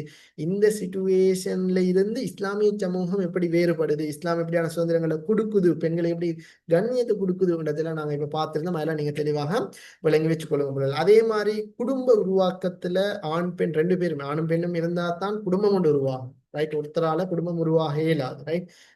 இஸ்லாமிய வரலாற்றை பொறுத்த வரைக்கும் தந்தை இல்லாம ஒரு குழந்தை பிறந்தான்னா அது ஒருத்தர் தான். யாரு? ஒரு நபிதான், ஈசா அலைஹிஸ்ஸலாம். ஈசா அலைஹிஸ்ஸலாம். ரைட். எனவே அதை நாங்கள் தெளிவாக. எனவே கணவன்ட கடமை என்னன்னு பார்த்தோம்னு சொன்னா மகர் கொடுக்கிறது. திருமணம் முடிக்கிறேன்னு சொன்னா கட்டாயம் மகர் ஒன்று கொடுக்கணும். ஆனால் சட்டப்படி பார்த்தேன்னு சொன்னா மகர் வந்து பெண் கேட்கிற கணக்கு கொடுக்கணும், அதான் மகர். ஆனா இலங்கை நாட்டுல அப்படி இல்லை. அப்படி கேட்டா யாராலையும் திருமணம் முடிக்கல. இப்ப சவுதி நாடுல பார்த்தோம்னு சொன்னா எத்தனையோ பேர் திருமணம் முடிக்கலாம இருக்கிறான். ஏன்னா கேட்கிற மகர் கொடுக்கலாம். சரியா சட்டப்படி பார்த்தா பெண் கேட்கிறத கொடுக்கணும். ஆனா நம்ம நாட்டுல அப்படி எல்லாம் இல்லை. ஆண் விரும்பி கொடுத்துட்டு திருமணம் முடிக்கிற அப்படித்தான். சரிதானே? பட் ஸோ அப்படிகள் இருக்குது. அதே மாதிரி செலவுகளை பொறுப்பேற்கிறது, வாழும் இடத்தை ஏற்படுத்தி கொடுக்கிற வீடுகள் கட்டுறது ஆண்ட பொறுப்பு, செலவு செய்யறது ஆண்ட பொறுப்பு, நீதியா நடத்தணும், அன்பா நடத்தணும், சார் நம்பிக்கை சீதனம் இஸ்லாத்துல ஹராமா? ஹராம் தானே? நீ சீதனம் ஹராமான்னு கேக்குறீங்க. முதுகெலும்புள்ள ஒரு ஆண் எனக்கு இது வேணும், இதை தந்த எனக்கு வீடு கட்டி தந்தா தான் உங்களோட பெண்ணை முடிப்பேன் என்று சொல்லி கேளுமா? ஏலா. ஏல சில இடங்கள்ல ஈக்குது. ஆனா அதை நாங்க இப்ப இப்படித்தானே அத ரெண்டு விதத்துல ஈக்கு. சீதனம் ஹராம் தான். முதுகெலும்புள்ள எந்த ஆணும் சீதனம் கேட்க மாட்டான்னா சீதனத்தை நீங்க தவறா விளங்கி வச்சுக்கொள்ள கூடாது. இப்ப நாம வச்சுக்கொள்வோமே, இப்ப நுஸ்ரா எடுத்துக்கோமே. இப்ப நுஸ்ரா வீட்டுல ஒரே ஒரு புள்ள, நுஸ்ராட வாப்பா கார் ஒன்று வச்சு நிக்கிறாங்க, நுஸ்ராக்கு வீடு எல்லாம் கட்டி கொடுத்துருக்காங்க, ஒரே ஒரு புள்ளதான். இப்ப ஒரு பொடியன் வந்து நுஸ்ராவை திருமணம் முடிக்கிறாங்க. இப்ப இப்ப அது பொடியை முடிச்சா அந்த வீடு அங்க நுஸ்ராட வாப்பா வச்சிருந்த கார் எல்லாமே அந்த பொடியனுக்கு. இப்ப இதை பார்த்துட்டு சீதனம்னு சொல்லிடுமா? ஏலா. நுஸ்ராட வாப்பட சொத்து ஒரு புள்ள இருந்தா நுஸ்ரா கொடுக்காம கொண்டு போய் அதை என்ன பிச்சைக்காரனுக்கு அவனுக்கு கொடுக்க இல்ல. இல்ல. ரைட். சோ அது வந்து கேட்டு வாங்கினா தான் சீதனம். அன்பால கொடுத்தா இல்ல மகளுக்கு செஞ்ச இப்ப எப்படித்தானே தண்ட புள்ளைக்கு ஏண்ட பொம்பளை புள்ளை உண்டு, இது எந்த பிள்ளைக்கு நான் இதை கொடுக்குறேனோ அது பெற்றால் அது குழந்தைக்கு செய்யறது, மகளுக்கு செய்யறது. சரி.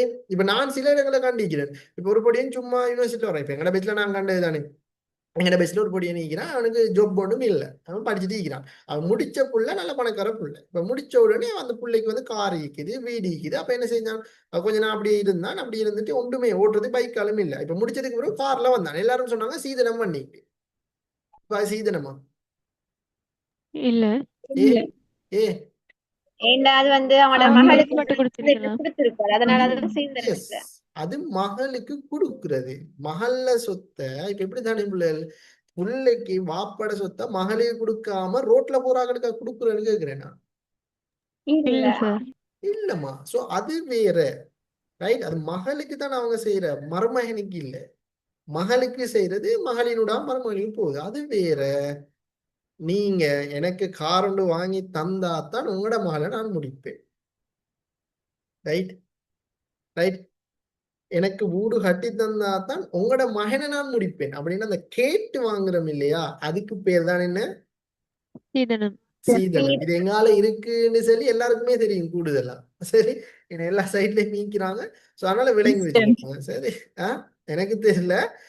ஸோ ஒரு சைட்ல வந்து கூடுதலாக அது ஈக்குது. ஆனா அது எல்லாருமே அப்படி பார்க்கிறது தான். ஆனா அது அந்த சும்மா இப்ப ஒருத்தன் ஒரு பொடியன் வந்து வீடு இப்படி இதையும் அவங்க சீதனமா தான் சொல்றாங்க.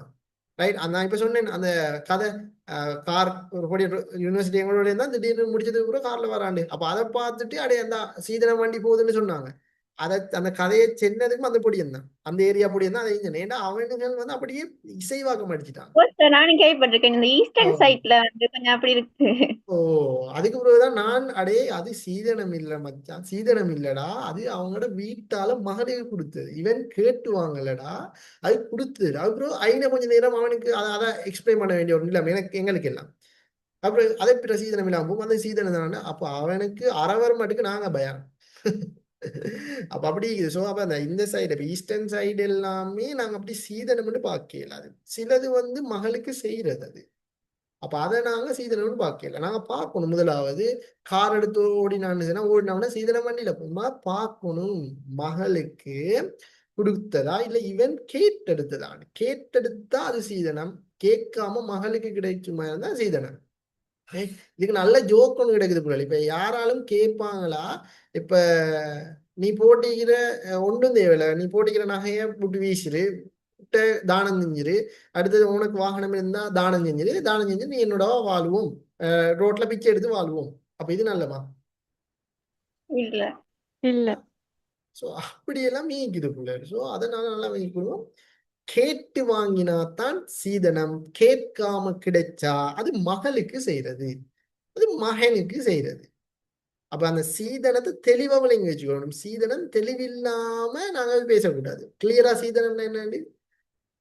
ஓ சார். சீதனம் ஹராம். ஆனா அதை தெளிவா விளங்கி வச்சுக்கணும், எது சீதனம். Okay, right. அது மிக முக்கியமானது. ரைட். எனவே நம்பிக்கை நடத்தணும், பிள்ளைகள செலவினங்களை பொறுப்பேற்கணும், மனைவியின் தேவைகளை உரிமைகளை மறந்து செயற்படணும். அதே மாதிரி மனைவிக்கும் கடமை இருக்குது, கட்டுப்படணும். ஆண் சொன்னா ஆண் அடிச்சா பெண்ணு மேல செய்த திருப்ப அடி விடும். அப்படியா? இல்ல இல்ல சார். திருப்பி அடிச்சு போறது அப்படி இல்லை. சரி, நம்பிக்கையா நடக்கணும், அது நல்லம் இல்லை. ரைட். ஒரு சில இடங்கள் அடியும் புழுகுதான், நானும் நேரடியாக காண்கிறேன். ஸோ கட்டுப்படணும். ஏன்னா ரைட், கணவன் விரும்பாதோரை வீட்டிற்குள் அனுமதிக்காதிருத்தல். கணவன் இப்படித்தானே பிள்ளை, கணவன் விருப்பம் இல்லாட்டி ஒரு ஆணோட நீங்க பேசுறீங்க, கணவனுக்கு விருப்பம் இல்லாட்டி நீங்க எந்த பேசுறீங்க? ஃப்ரெண்ட் ஆயிரும் யாரும், கணவனுக்கு விருப்பம் இல்லாட்டி நீங்க என்ன பேசுறீங்க? ஏன்னா அவங்களுக்கு சாப்பிட தர போறாங்க. இல்ல. கணவனுக்கு விருப்பம் இல்லாத யாரையும் வீட்டிற்குள் அனுமதி அளிக்கணும். அனுமதியின்றி வெளியே செல்லவும் கூடாது. வெளியே போறதுனாலே கணவன்கிட்ட சொல்லிட்டு தான் போகணும். அன்பாக நடக்கணும், நம்பிக்கை இருக்கணும், பிள்ளைகளை நல்ல ஒழுக்கமா வளர்த்துக்கணும். ஏன்னா ஆண் வந்து பிஸி, அவன் உழைக்கிற பிஸில இருப்பான். மார்னிங் போனா ஈவினிங் தான் வருவான். அப்ப புள்ள வந்து கூடுதலா உம்மாட்ட தான் இருக்கணும். அப்ப உம்மா என்ன செய்யணும்? வெள்ளனை ஆளு மாட்டு ஒழுமா, பகலைக்கு என்ன செய்யணும்? ஒரு பேரே வரலாறு. அதுக்கப்புறம் நைட்டுக்கு என்ன செய்யணும்? என்ன செய்யணும்? நைட்டுக்கு பாம்பு நாடகம் போட்டு காட்டினா சரி, ஈவினிங் நல்லா காட்டும். அப்ப புள்ள நல்லா வளரும். சில பிரெக்னன்ட் பெண்கள் என்ன செய்யற, குழந்தை பிரெக்னண்டா இருக்கும் போது என்ன செய்யற, ஆளுமா டோலுமான்னு போட்டு கொடுக்குற, ஆத்திச்சூடின்னு போட்டு கொடுக்குற. அப்ப பிறக்கிற புள்ளையும் ஆத்திச்சூடின்னு தான் பிறக்கும். சரி. அப்படிகள் இருக்குது. சரி. அப்ப அது மிக முக்கியமானது. அப்ப பெண்கள் தான் கூடுதலா குழந்தை உடைக்கிற பெண்களை நல்லபடியா வளர்த்து கொடுக்கணும். நீங்க எல்லாம் டீனேஜ் இதெல்லாம் தெளிவா விளங்கி வச்சுக்கணும். சரி. எனவே கணவன் மனைவி ஆகிய 2 பேருக்கும் பொறுப்புகள் ஈக்குது. அது அல்லாஹ் தெளிவாக விளங்கி வச்சு அல்லாஹ் தெளிவாக குறிப்பிட்டிருக்கிறான். எனவே குடும்பத்துக்கு இடையில தலைமைத்துவம் என்று வார டைம், தலைமைத்துவம் என்று வந்தா யாருக்குன்னு சொல்லுங்க பாப்போம். ஒரு ஆணுக்கா பெண்ணுக்கா தலைமைத்துவம்? ஆண்கு. அப்ப பெண்களுக்கு தலைமைத்துவம் நாட்டு ஜனாதிபதி ஆகல, பெண்ணுக்கு தலைவி ஆகலதா? ஏலும் சார். ஆனா குடும்பத்துல தலைவன் வந்து ஆண் தானே. குடும்பத்துல தலைவர்னு மட்டும் இல்ல நான் கேக்குறேன், இஸ்லாத்துல தலைமைத்துவம்டா யாருக்கு? ஆணுக்கு அவ ஆணுக்கு பெண்ணுக்கு தான். தலைமைத்துவம் தாங்கலதா? பெண்களுக்கு வந்து அப்படி கொடுத்து அவங்க வந்து தடுமாறுவாங்க, இதை செய்வோமா அதை செய்வோமா அப்படின்ட்டு. எஸ். அதனால வந்து பெண்களுக்கு அதை கொடுக்க கூடாது. ஓ, அதாவது தெளிவா சொல்லணும்னா பெண்களுக்கு தலைமைத்துவம் கொடுத்தா உருப்படாண்டு அப்படி இல்ல. ஆண் பெண் இதுல இஸ்லாம் வந்து ஆண்களுக்கு தான் தலைமைத்துவத்தை முற்படுத்து. ஏன்னா நபி அவங்க சொன்னாங்க அப்படின்னு சொன்னா, பெண்களுக்கு தலைமைத்துவம் எந்த சமூகம் கொடுக்குமோ அந்த சமூகம் முன்னேற மாட்டாது அப்படின்னு சொல்லி. ஏன்னா இப்ப பெண்கள் வந்து ஒரு எதிரி நாடுகளோட எதிரி இடங்களோட போட்டியிட்டுக்க மாட்டாது பெண் தலைமைத்துவத்துல இருக்குமானால். ரைட். ஆனா இப்ப நமக்கு எல்லாருமே பெண் தலைவர்ண்டா ஷேக் ஹசீனா தான் ஞாபகம் வரும். அப்படிதான் பங்களாதேஷ் பிரைம் மினிஸ்டர் அவங்களையும் விரட்டி அடிச்சிட்டாங்க. Right?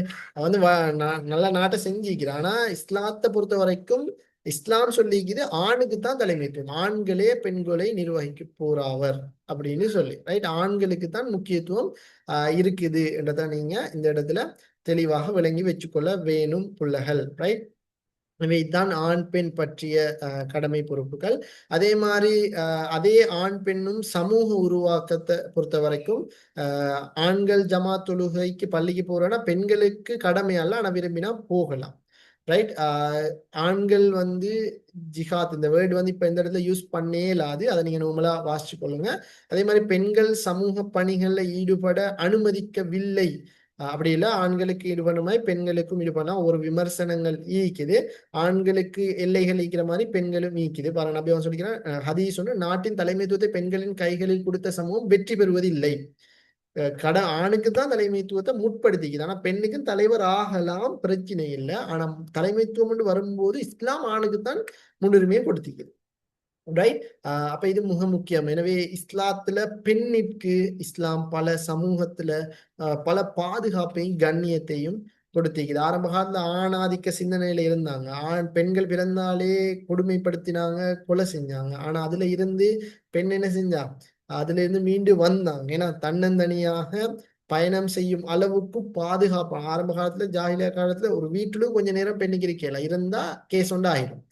ஆனா அதுக்கு பிறகுதான் இஸ்லாம் வந்து தன்னந்தனியாக நபி அவங்க சொன்னாங்க, நிச்சயமா ஒரு காலம் வரும், ஒரு பெண் நடுராத்திரி பயண அச்சமின்றி சன்னாவிலிருந்து ஹலரமௌத் வரைக்கும் தன்னந்தனியா செல்வாங்க. அப்படி ஒரு காலம் நபி அவங்க உருவாக்கி காட்டினாங்க. ஏன்னா அது மிக முக்கியமானது. எனவே ஒரு பெண் மகளா இருக்கும்போது தந்தையிட பாதுகாப்பு, சகோதரியாக இருக்கும்போது சகோதரண்ட பாதுகாப்பு, அதே மாதிரி மனைவியாக இருக்கும்போது கணவன்ட பாதுகாப்பு, இப்படி அவளோட பாதுகாப்பு ரொட்டேஷன்ல வந்து இறுதியாக அவள் தாயாக மாறும்போது அவளுடைய அந்த கண்ணியம் இன்னும் உயர்வடையுது. எப்படி என்றால் அவளுடைய கால் பாதத்துக்கு கீழே தான் சொர்க்கம் இருக்குது என்ற அளவுக்கு அவளுடைய அந்த அந்தஸ்தை இஸ்லாம் உயர்த்தி வச்சிருக்குது என்றதை நாங்க தெளிவாக விளங்கி வச்சுக்கொள்ளணும். ஸோ இன்றைய பாடத்துல முக்காவாசி பெண்களை பத்தி தான் பேசுறோம், பெண்களுக்கு பாதுகாப்போட கண்ணியத்தை பத்தி தான் பேசுறோம்.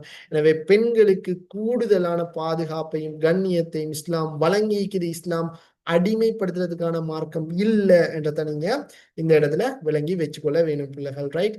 அதன் தொடர்ச்சியாக நாங்கள் இறுதியாக சமூக நல்லிணக்கம் சக வாழ்வு என்ற தலைப்பை நாங்க பார்த்தோம் என்று சொன்னா, அல்லா நாடி இருந்தா எல்லாரையும் ஈமான் கொண்டு இஸ்லாமியர்கள் ஆக்கியிருக்கலாம். ஏன்னா ஆனா அப்படி அல்லா நாடு அல்ல, ஒரு சோதனை களமாகத்தான் இந்த பூமியில அல்லாஹ் மக்களை படைச்சிக்கிறான். குறிப்பாக நாம வாழ்ற நாடு ஒரு பல்லின மதங்களை கொண்ட நாடு. இந்த மாதிரி ஒரு நாட்டுல நாம் எப்படி வாழ்ற, ரைட். இப்ப இந்த மாதிரி ஒரு நாட்டுல நாம இரண்டரை கலந்து எப்படி வாழ்றோம், அதுக்கு என்ன முன்மாதிரி? நபி அவங்களோட பல முன்மாதிரிகள் இருக்குது. ஏன்னா முஸ்லீம்கள் அதிகாரம் கிடைச்ச போது நபி அவங்க மதீனா சாசனத்தை நிறுவி நபி அவங்க தான் தலைவராக இருந்தாங்க. அந்த டைம்ல தலைவராக இருந்து வருடம் தோறும் மாதாந்தோறும் ஒவ்வொரு நிதியை வந்து மக்களுக்கு கொடுக்கணும். அந்த நிதியில கூடுதலான நிதி 100 ரூபா பட்ஜெட்ல ஈக்குதுன்னு அந்த 100 ரூபால 30 ரூபான்னு சொல்லி எல்லாருக்கும் கொடுப்பாங்க. அந்த டைமுக்கு சிறுபான்மையினராக இருந்த யூதர்கள் அவங்களுக்கு 40 ரூபா, முஸ்லீம்களுக்கு 30 ரூபா, அப்படிதான் நபி அவங்க கொடுத்தாங்க. அப்ப சிறுபான்மையினர்களை தான் கூடுதலாக கவனிச்சாங்க நபி அவங்க. இப்ப நம்ம நாட்டுல அப்படி நடக்கா? நம்மளை கவனிக்கிறாங்களா? ரைட். ஸோ அப்படியெல்லாம் மீக்குதுன்னா இஸ்லாம் மட்டும்தான் அல்லாஹ்வினால் அங்கீகரிக்கப்பட்ட சத்திய மார்க்கம் என்றதை நாங்கள் விளங்கி வச்சுக்கொள்ளணும். இஸ்லாம் முன்வைக்கும் சமய சமூக நல்லிணக்கம் அல் குர்ஆன் பல இடங்கள்ல குறிப்பிட்டிருக்குது. இஸ்லாம் பல சமய சமூக நல்லிணக்கங்களை பின்வருமா சொல்லிக்குது. அதாவது அனைத்து மனிதர்களும் ஒரே இறைவனாக அல்லாஹ்வின் படைப்பினம் தான். ரைட். நடு ரோட்ல இப்ப நான் சும்மா சொல்லுவோமே, நான் அன்னைக்கு கெம்பஸ் போயிட்டு வந்த பிள்ளைகள் கெம்பஸ் போயிட்டு வார வழியில புலனறுவ பகுதியில் ஒரு எக்ஸிடென்ட். சரி, அப்ப எக்ஸிடென்டா பார்க்கலாம் பயங்கரம். ஒரு வாகனம், ஒரு கார் ஒன்று மாதிரி, அந்த வேன் கார் மாதிரி ஒன்று இருக்குது, வெகனார்.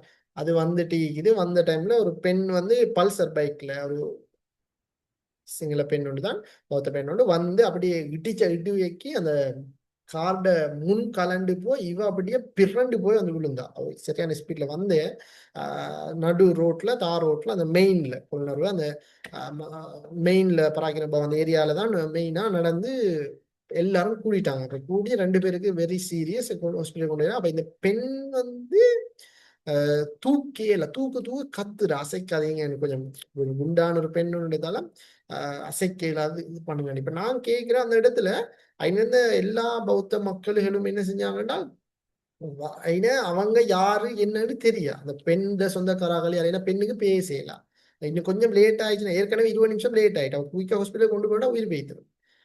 ரைட். அப்ப அந்த டைமுக்கு என்ன செஞ்சாங்கன்னு சொன்னா, யாரு என்னன்னு பார்க்கல, வார வாகனத்தை நிறுத்தினாங்க. அந்த வாகனத்திலே ஒரு இதொன்று சல்லடி மஞ்சள் அதில் ஏத்தினாங்க. அப்படியே எடுத்துட்டு ஹாஸ்பிட்டலுக்கு போனாங்க.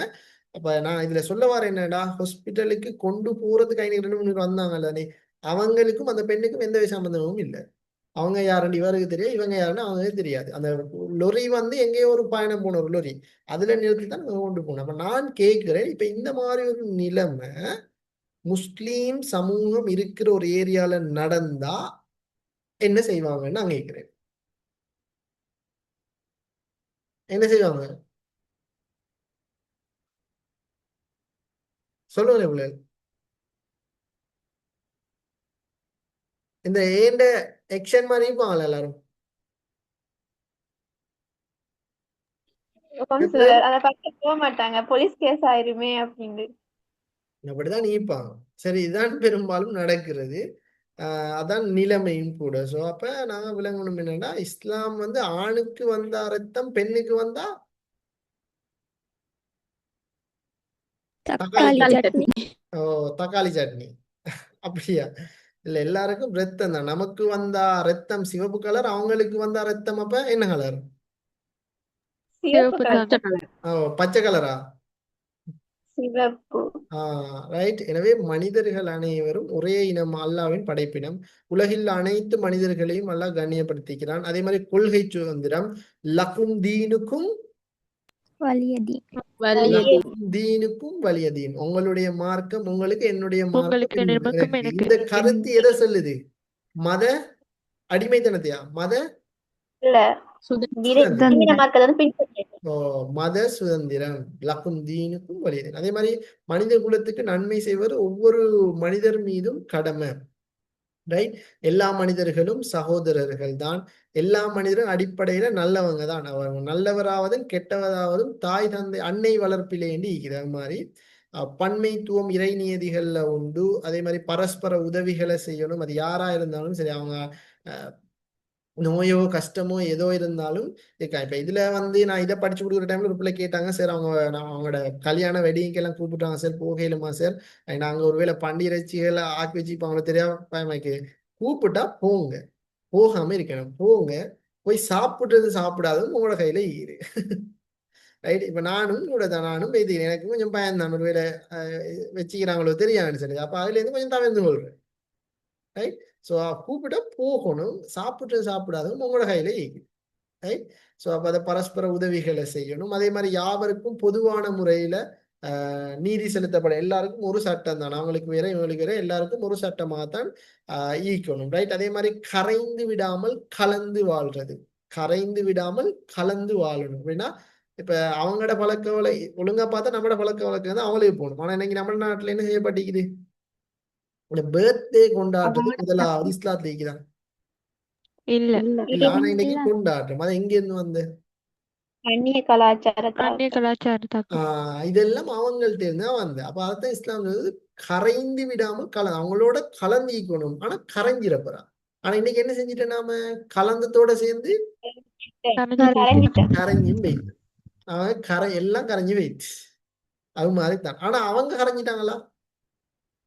இல்ல. அவங்க கரையில்ல, அவங்க ஒரிஜினல்லாம் இருக்கிறாங்க. நாம தான் கரைஞ்சு வைத்தோம். அப்படிதான் நீக்குது. சரி, எனவே முஸ்லிம்கள் அல்லாதவர்கள் முற்று முழுதாக ஒதுங்கி இருக்க கூடாது, அவங்களோட கலந்து ஈக்கணும். ஆனா கரைந்து விடக்கூடாது. அப்ப அது மிக முக்கியமானது, ரைட்? எனவே அதோட இறுதியாக சமய சமூகம் நல்லிணக்கத்துக்காக இஸ்லாமிய வழிகாட்டல், குறிப்பா மதீனா சாசனம், நபி அவங்க யூதர்களோட செஞ்சு கொண்ட ஒரு உடன்படிக்கை தான் மதீனா சாசனம். அப்ப அதன் மூலம் அந்நியரோட எப்படி வாழணும்ன்றது தெரிஞ்சு. அதே மாதிரி தாயிஃப் ஹிஜ்ரத்தின் போது நபி அவங்களுக்கு கல் அடிச்சு விரட்டினாங்க. அந்த டைமுக்கு நபி அவங்களுக்கு அவ்வளவு, அப்புறம் ஜிப்ரீல் அலைஹிஸ்ஸலாம் சொன்னாங்க அழிப்போமா இவங்களை. அப்புறம் நபி அவங்க சொன்னாங்க இல்ல, இவங்களோட சந்ததிகளாவது இஸ்லாத்தை ஏற்றுக்கொள்ளட்டும், இறைவனை ஏற்றுக்கொள்ளட்டும் நபி அவங்க விட்டாங்க. அதே மாதிரி ஹுதைபியா உடன்படிக்கை, குறைஷிகளோட செஞ்சு கொண்ட ஒப்பந்தம், அந்த ஒப்பந்தத்துல நியதிதான் 10 வருடம் இருசாரும் போர் புரிவது இல்லை. அது மாதிரி போர் நீங்க புரியக்கூடிய சொல்லணும், ஒரு 30 நாளைக்கு இருசாராரும் எந்தவித தொடர்பும் இல்லாம ஏற்படுத்துவதில்லை அப்படின்னு ஒரு உடன்படிக்கைன்னு செஞ்சு கொள்ளுங்க, சரியாயிரும், ரைட்? அதே மாதிரி நஜ்ரான் ஒப்பந்தம், கிறிஸ்தவ மக்களோட செஞ்சு கொண்ட ஒப்பந்தம், அதோட நபி அவங்க நடந்து கொண்ட முறையெல்லாம் முன்னுதாரணமாயிக்குது, அதை நீங்க பார்த்துக்கொள்ளுங்க. அதே மாதிரி முஸ்லீம்களோட அபிசீனியா ஹிஜ்ரத், அங்க போனா அங்க அந்த குறிப்பாக அந்த மன்னர்கள் நடந்து கொண்ட முறை, தூதுக்குழுக்களை நபி அவங்க மதிச்சது, அந்நியர்களாக இருந்தாலும் நபி அவங்க மதிச்சாங்க, பரிசுகளை ஏற்றமை, குறிப்பாக முகவுக்கஸ் நபி அவங்களுக்கு பரிசு பொதிகளை அனுப்பின டைம்ல அந்த பரிசு பொதிகளை நபி அவங்க வரவேற்றாங்க. அது மிக முக்கியமானது. விருந்துகளுக்கு நபி அவங்க சென்ற ஒரு யூத பெண் நபி அவர்கள் விருந்துக்கு அழைத்து விஷம் கலந்த ஆட்டிறைச்சியை கொடுத்தாங்க. ஏன்னா அப்புறம் நபி அவங்களுக்கு ஜிப்ரீல் அலைஹிஸ்ஸலாம் சொல்லிட்டாங்க இந்த சாப்பாட்டுல விஷம் இருக்குதுன்னு சொல்லி. ஸோ அப்படியெல்லாம் அதே மாதிரி கொடுக்கல் வாங்கல்ல ஈடுபட்டிருக்கிறாங்க யூத கிறிஸ்தவர்களோட. யூதர்கள் வந்து அவர் வந்து அபராணி மொழி தானே, அதனாலதான் சைது இப்னு சாபித் நபி அவங்க சொன்ன அபராணி மொழியை படிச்சுட்டு வாங்க, அப்பதான் அவங்களோட கடிதத்தோட போல செஞ்சு கொள்ளலாம் அப்படின்னு சொல்லி. அதே மாதிரி மனிதாபிமான உதவிகளை செஞ்சிருக்கிறாங்க. இப்படியான பல பத்ர் யுத்தத்தின் போது கைதிகளாக பிடிப்பட்டவங்களை படிச்சவங்க கைதியாக பிடிப்பட்டாங்க. அப்ப அவங்க சொன்னாங்க, அவங்கள்ட்ட நபி அவங்க சொன்னாங்க, நீங்க எங்கட மதீனா மக்களுக்கு படிச்சு கொடுத்தீங்கன்னா உங்களை நான் விடுதலை செஞ்சிருவேன் அப்படின்னு சொல்லி. அப்படி படிச்சுட்டு அவங்கள்ட்ட படிச்சவங்க தான் யாரு? சையத் இப்னு சாபித் ரலியல்லாஹு அவங்கள்ட்ட படிச்சவங்க தான். நீங்க என்றைக்கும் மறந்துட கூடாது பிள்ளைகள். எனவே இதெல்லாம் மிக முக்கியமானது. இதெல்லாம் நீங்க கட்டாயம் விளங்கி வச்சு. எனவே இஸ்லாமிய சமூகத்தை பொறுத்த வரைக்கும் இலங்கையில பள்ளி மனங்களோட கலந்து வாழ்றாங்க. எனவே அப்படி வாழ்ற டைம்ல எப்படி நாம அவங்களோட நடந்து கொள்ளணும், எல்லாரையும் ஆதண்ட சந்ததியா பார்க்கணும். அவங்களுக்கு வந்த நமக்கு வந்த ரத்தம் அவங்களுக்கு வந்த தக்காளி சட்னியில், அவங்களுக்கு வந்தாலும் ரத்தம் தான். அவங்களோட இன்ப துன்பங்களை கலந்து கொள்ளணும், அவங்களோட நிவாரண உதவிகளை அவங்க செய்யணும். கஷ்டப்பட்டாங்களே, இது பண்ணாங்க, தித்வா சூறாவளியால அவங்க கஷ்டப்பட்டாங்க, முஸ்லீம்கள் கஷ்டப்பட்டாங்க அப்படின்னு நாங்க சகாத்தையோ இதையோ நாங்க பிரிச்சு கொடுக்க வேணாம். அவங்களும் மனிதர்கள் தான், அவங்களுக்கு உதவி செய்யறதும் நல்லதுதான், ரைட்? அதே மாதிரி ஜீவகாருண்யங்கள், சுற்றாடல் விஷயங்கள், அடுத்தது ஒலிபெருக்கிகள், வானொலிகள் என்பவற்றை பயன்படுத்தும் போது அண்டை வீட்டாருக்கு இடைஞ்சல் இல்லாதவாறு பயன்படுத்தணும். இப்படியான பல வழிகாட்டல்களை இஸ்லாம் கலந்து கொள்ளுது. எனவே இப்படி நாங்க அவங்களோட முற்றுமுழுதாக ஒதுங்கி இருக்கக்கூடாது, அவங்களோட இணைஞ்சு நாட்டை கட்டி எழுப்புறதுக்கு முன்னேறணும். அப்ப இதுதான் நாட்டின் சுபீட்சமான எதிர்காலத்தை, இப்படி இருந்தா தான் நாட்டோட சுபீட்சமான எதிர்காலத்தை உருவாக்க முடியும் என்றதுதான் இது அடிப்படை. எனவே சமூக நல்லிணக்கத்தை பாதிக்கும் வகையிலான செயற்பாடுகள்ல இருந்து தவிர்த்து கொள்வதற்கான முனைப்பான செயற்பாடுகளும் மேற்பார்வையும் அவசியமாகும் என்பதுதான் இந்த பாடத்தினுடைய அடிப்படையான விஷயங்களாக இருக்குது. ஸோ இப்ப நீங்க ஏதாவது சந்தேகம் இருந்தா கேட்கலாம். என்ன டவுட்? சார் இப்ப திருமணம் இதுக்கு போகிட்ட வந்து மரவ செட் கொண்டு போறாங்க தானே, அது வந்து அந்நிய கலாச்சாரம் தானே, அது ஆகுமா? கலாச்சாரம் அந்நியம்தான். ஆனா நீங்க அது உங்களோட நீயத்துல இது இன்னமல் ஆகுமாலு பின்னியா, நீங்க ஒரு நல்ல எங்களோட குடும்பத்தோட இணைய போற ஒரு குடும்பம், நாங்களும் ஒரு இதொண்டோடு கொண்டு போய் கொடுப்போம் அப்படின்னு ஒரு நியத்தோட, நல்ல நியத்தோட நீங்க கொண்டு போய் கொடுத்தீங்கன்னா அது ஓகே. இல்ல இது கடமை கட்டாயம் கொடுத்துத்தான் ஆகணும்னு நீங்க நினைச்சீங்கன்னா அது வேற, அது வந்து சீதனம் மாதிரி தான். நாம அதாவது வாயால கேட்டெடுத்தா அது சீதனம், கேட்காம நமக்கு கிடைச்சா சீதனம் இல்லை. அது மாதிரிதான் இதுவும் நம்மள நீயத்துல இருக்குது. அவங்க கட்டாயம் கேட்டு நீங்க மரவா கொண்டுதான் ஆகணும் என்று அவங்க சொல்லி நீங்க கொண்டு போனா அது இதுதான். ஆனா அவங்களோட ஆசை இது அப்படின்ற அடிப்படையில நீங்களும் ஒரு சாப்பாடு தானே நான் அப்படி கொடுப்போம் நீங்க விரும்பி கொண்டு போனா அது அந்த இடத்துக்கு ஒரு வேற விஷயங்கள் ஈக்குது. ஸோ அப்படியே ஈக்குது, சரி தானே? அதை நாங்க பார்த்துக்கணும். ஒவ்வொரு இடம் கலாச்சாரம் வித்தியாசமான மாறி அதுக்கேற்ற மாதிரி தான் முடிவுகளும் எடுக்கப்படும். ஸோ அப்போ அதை நாங்கள் விளங்கி வச்சுக்கணும், ரைட்?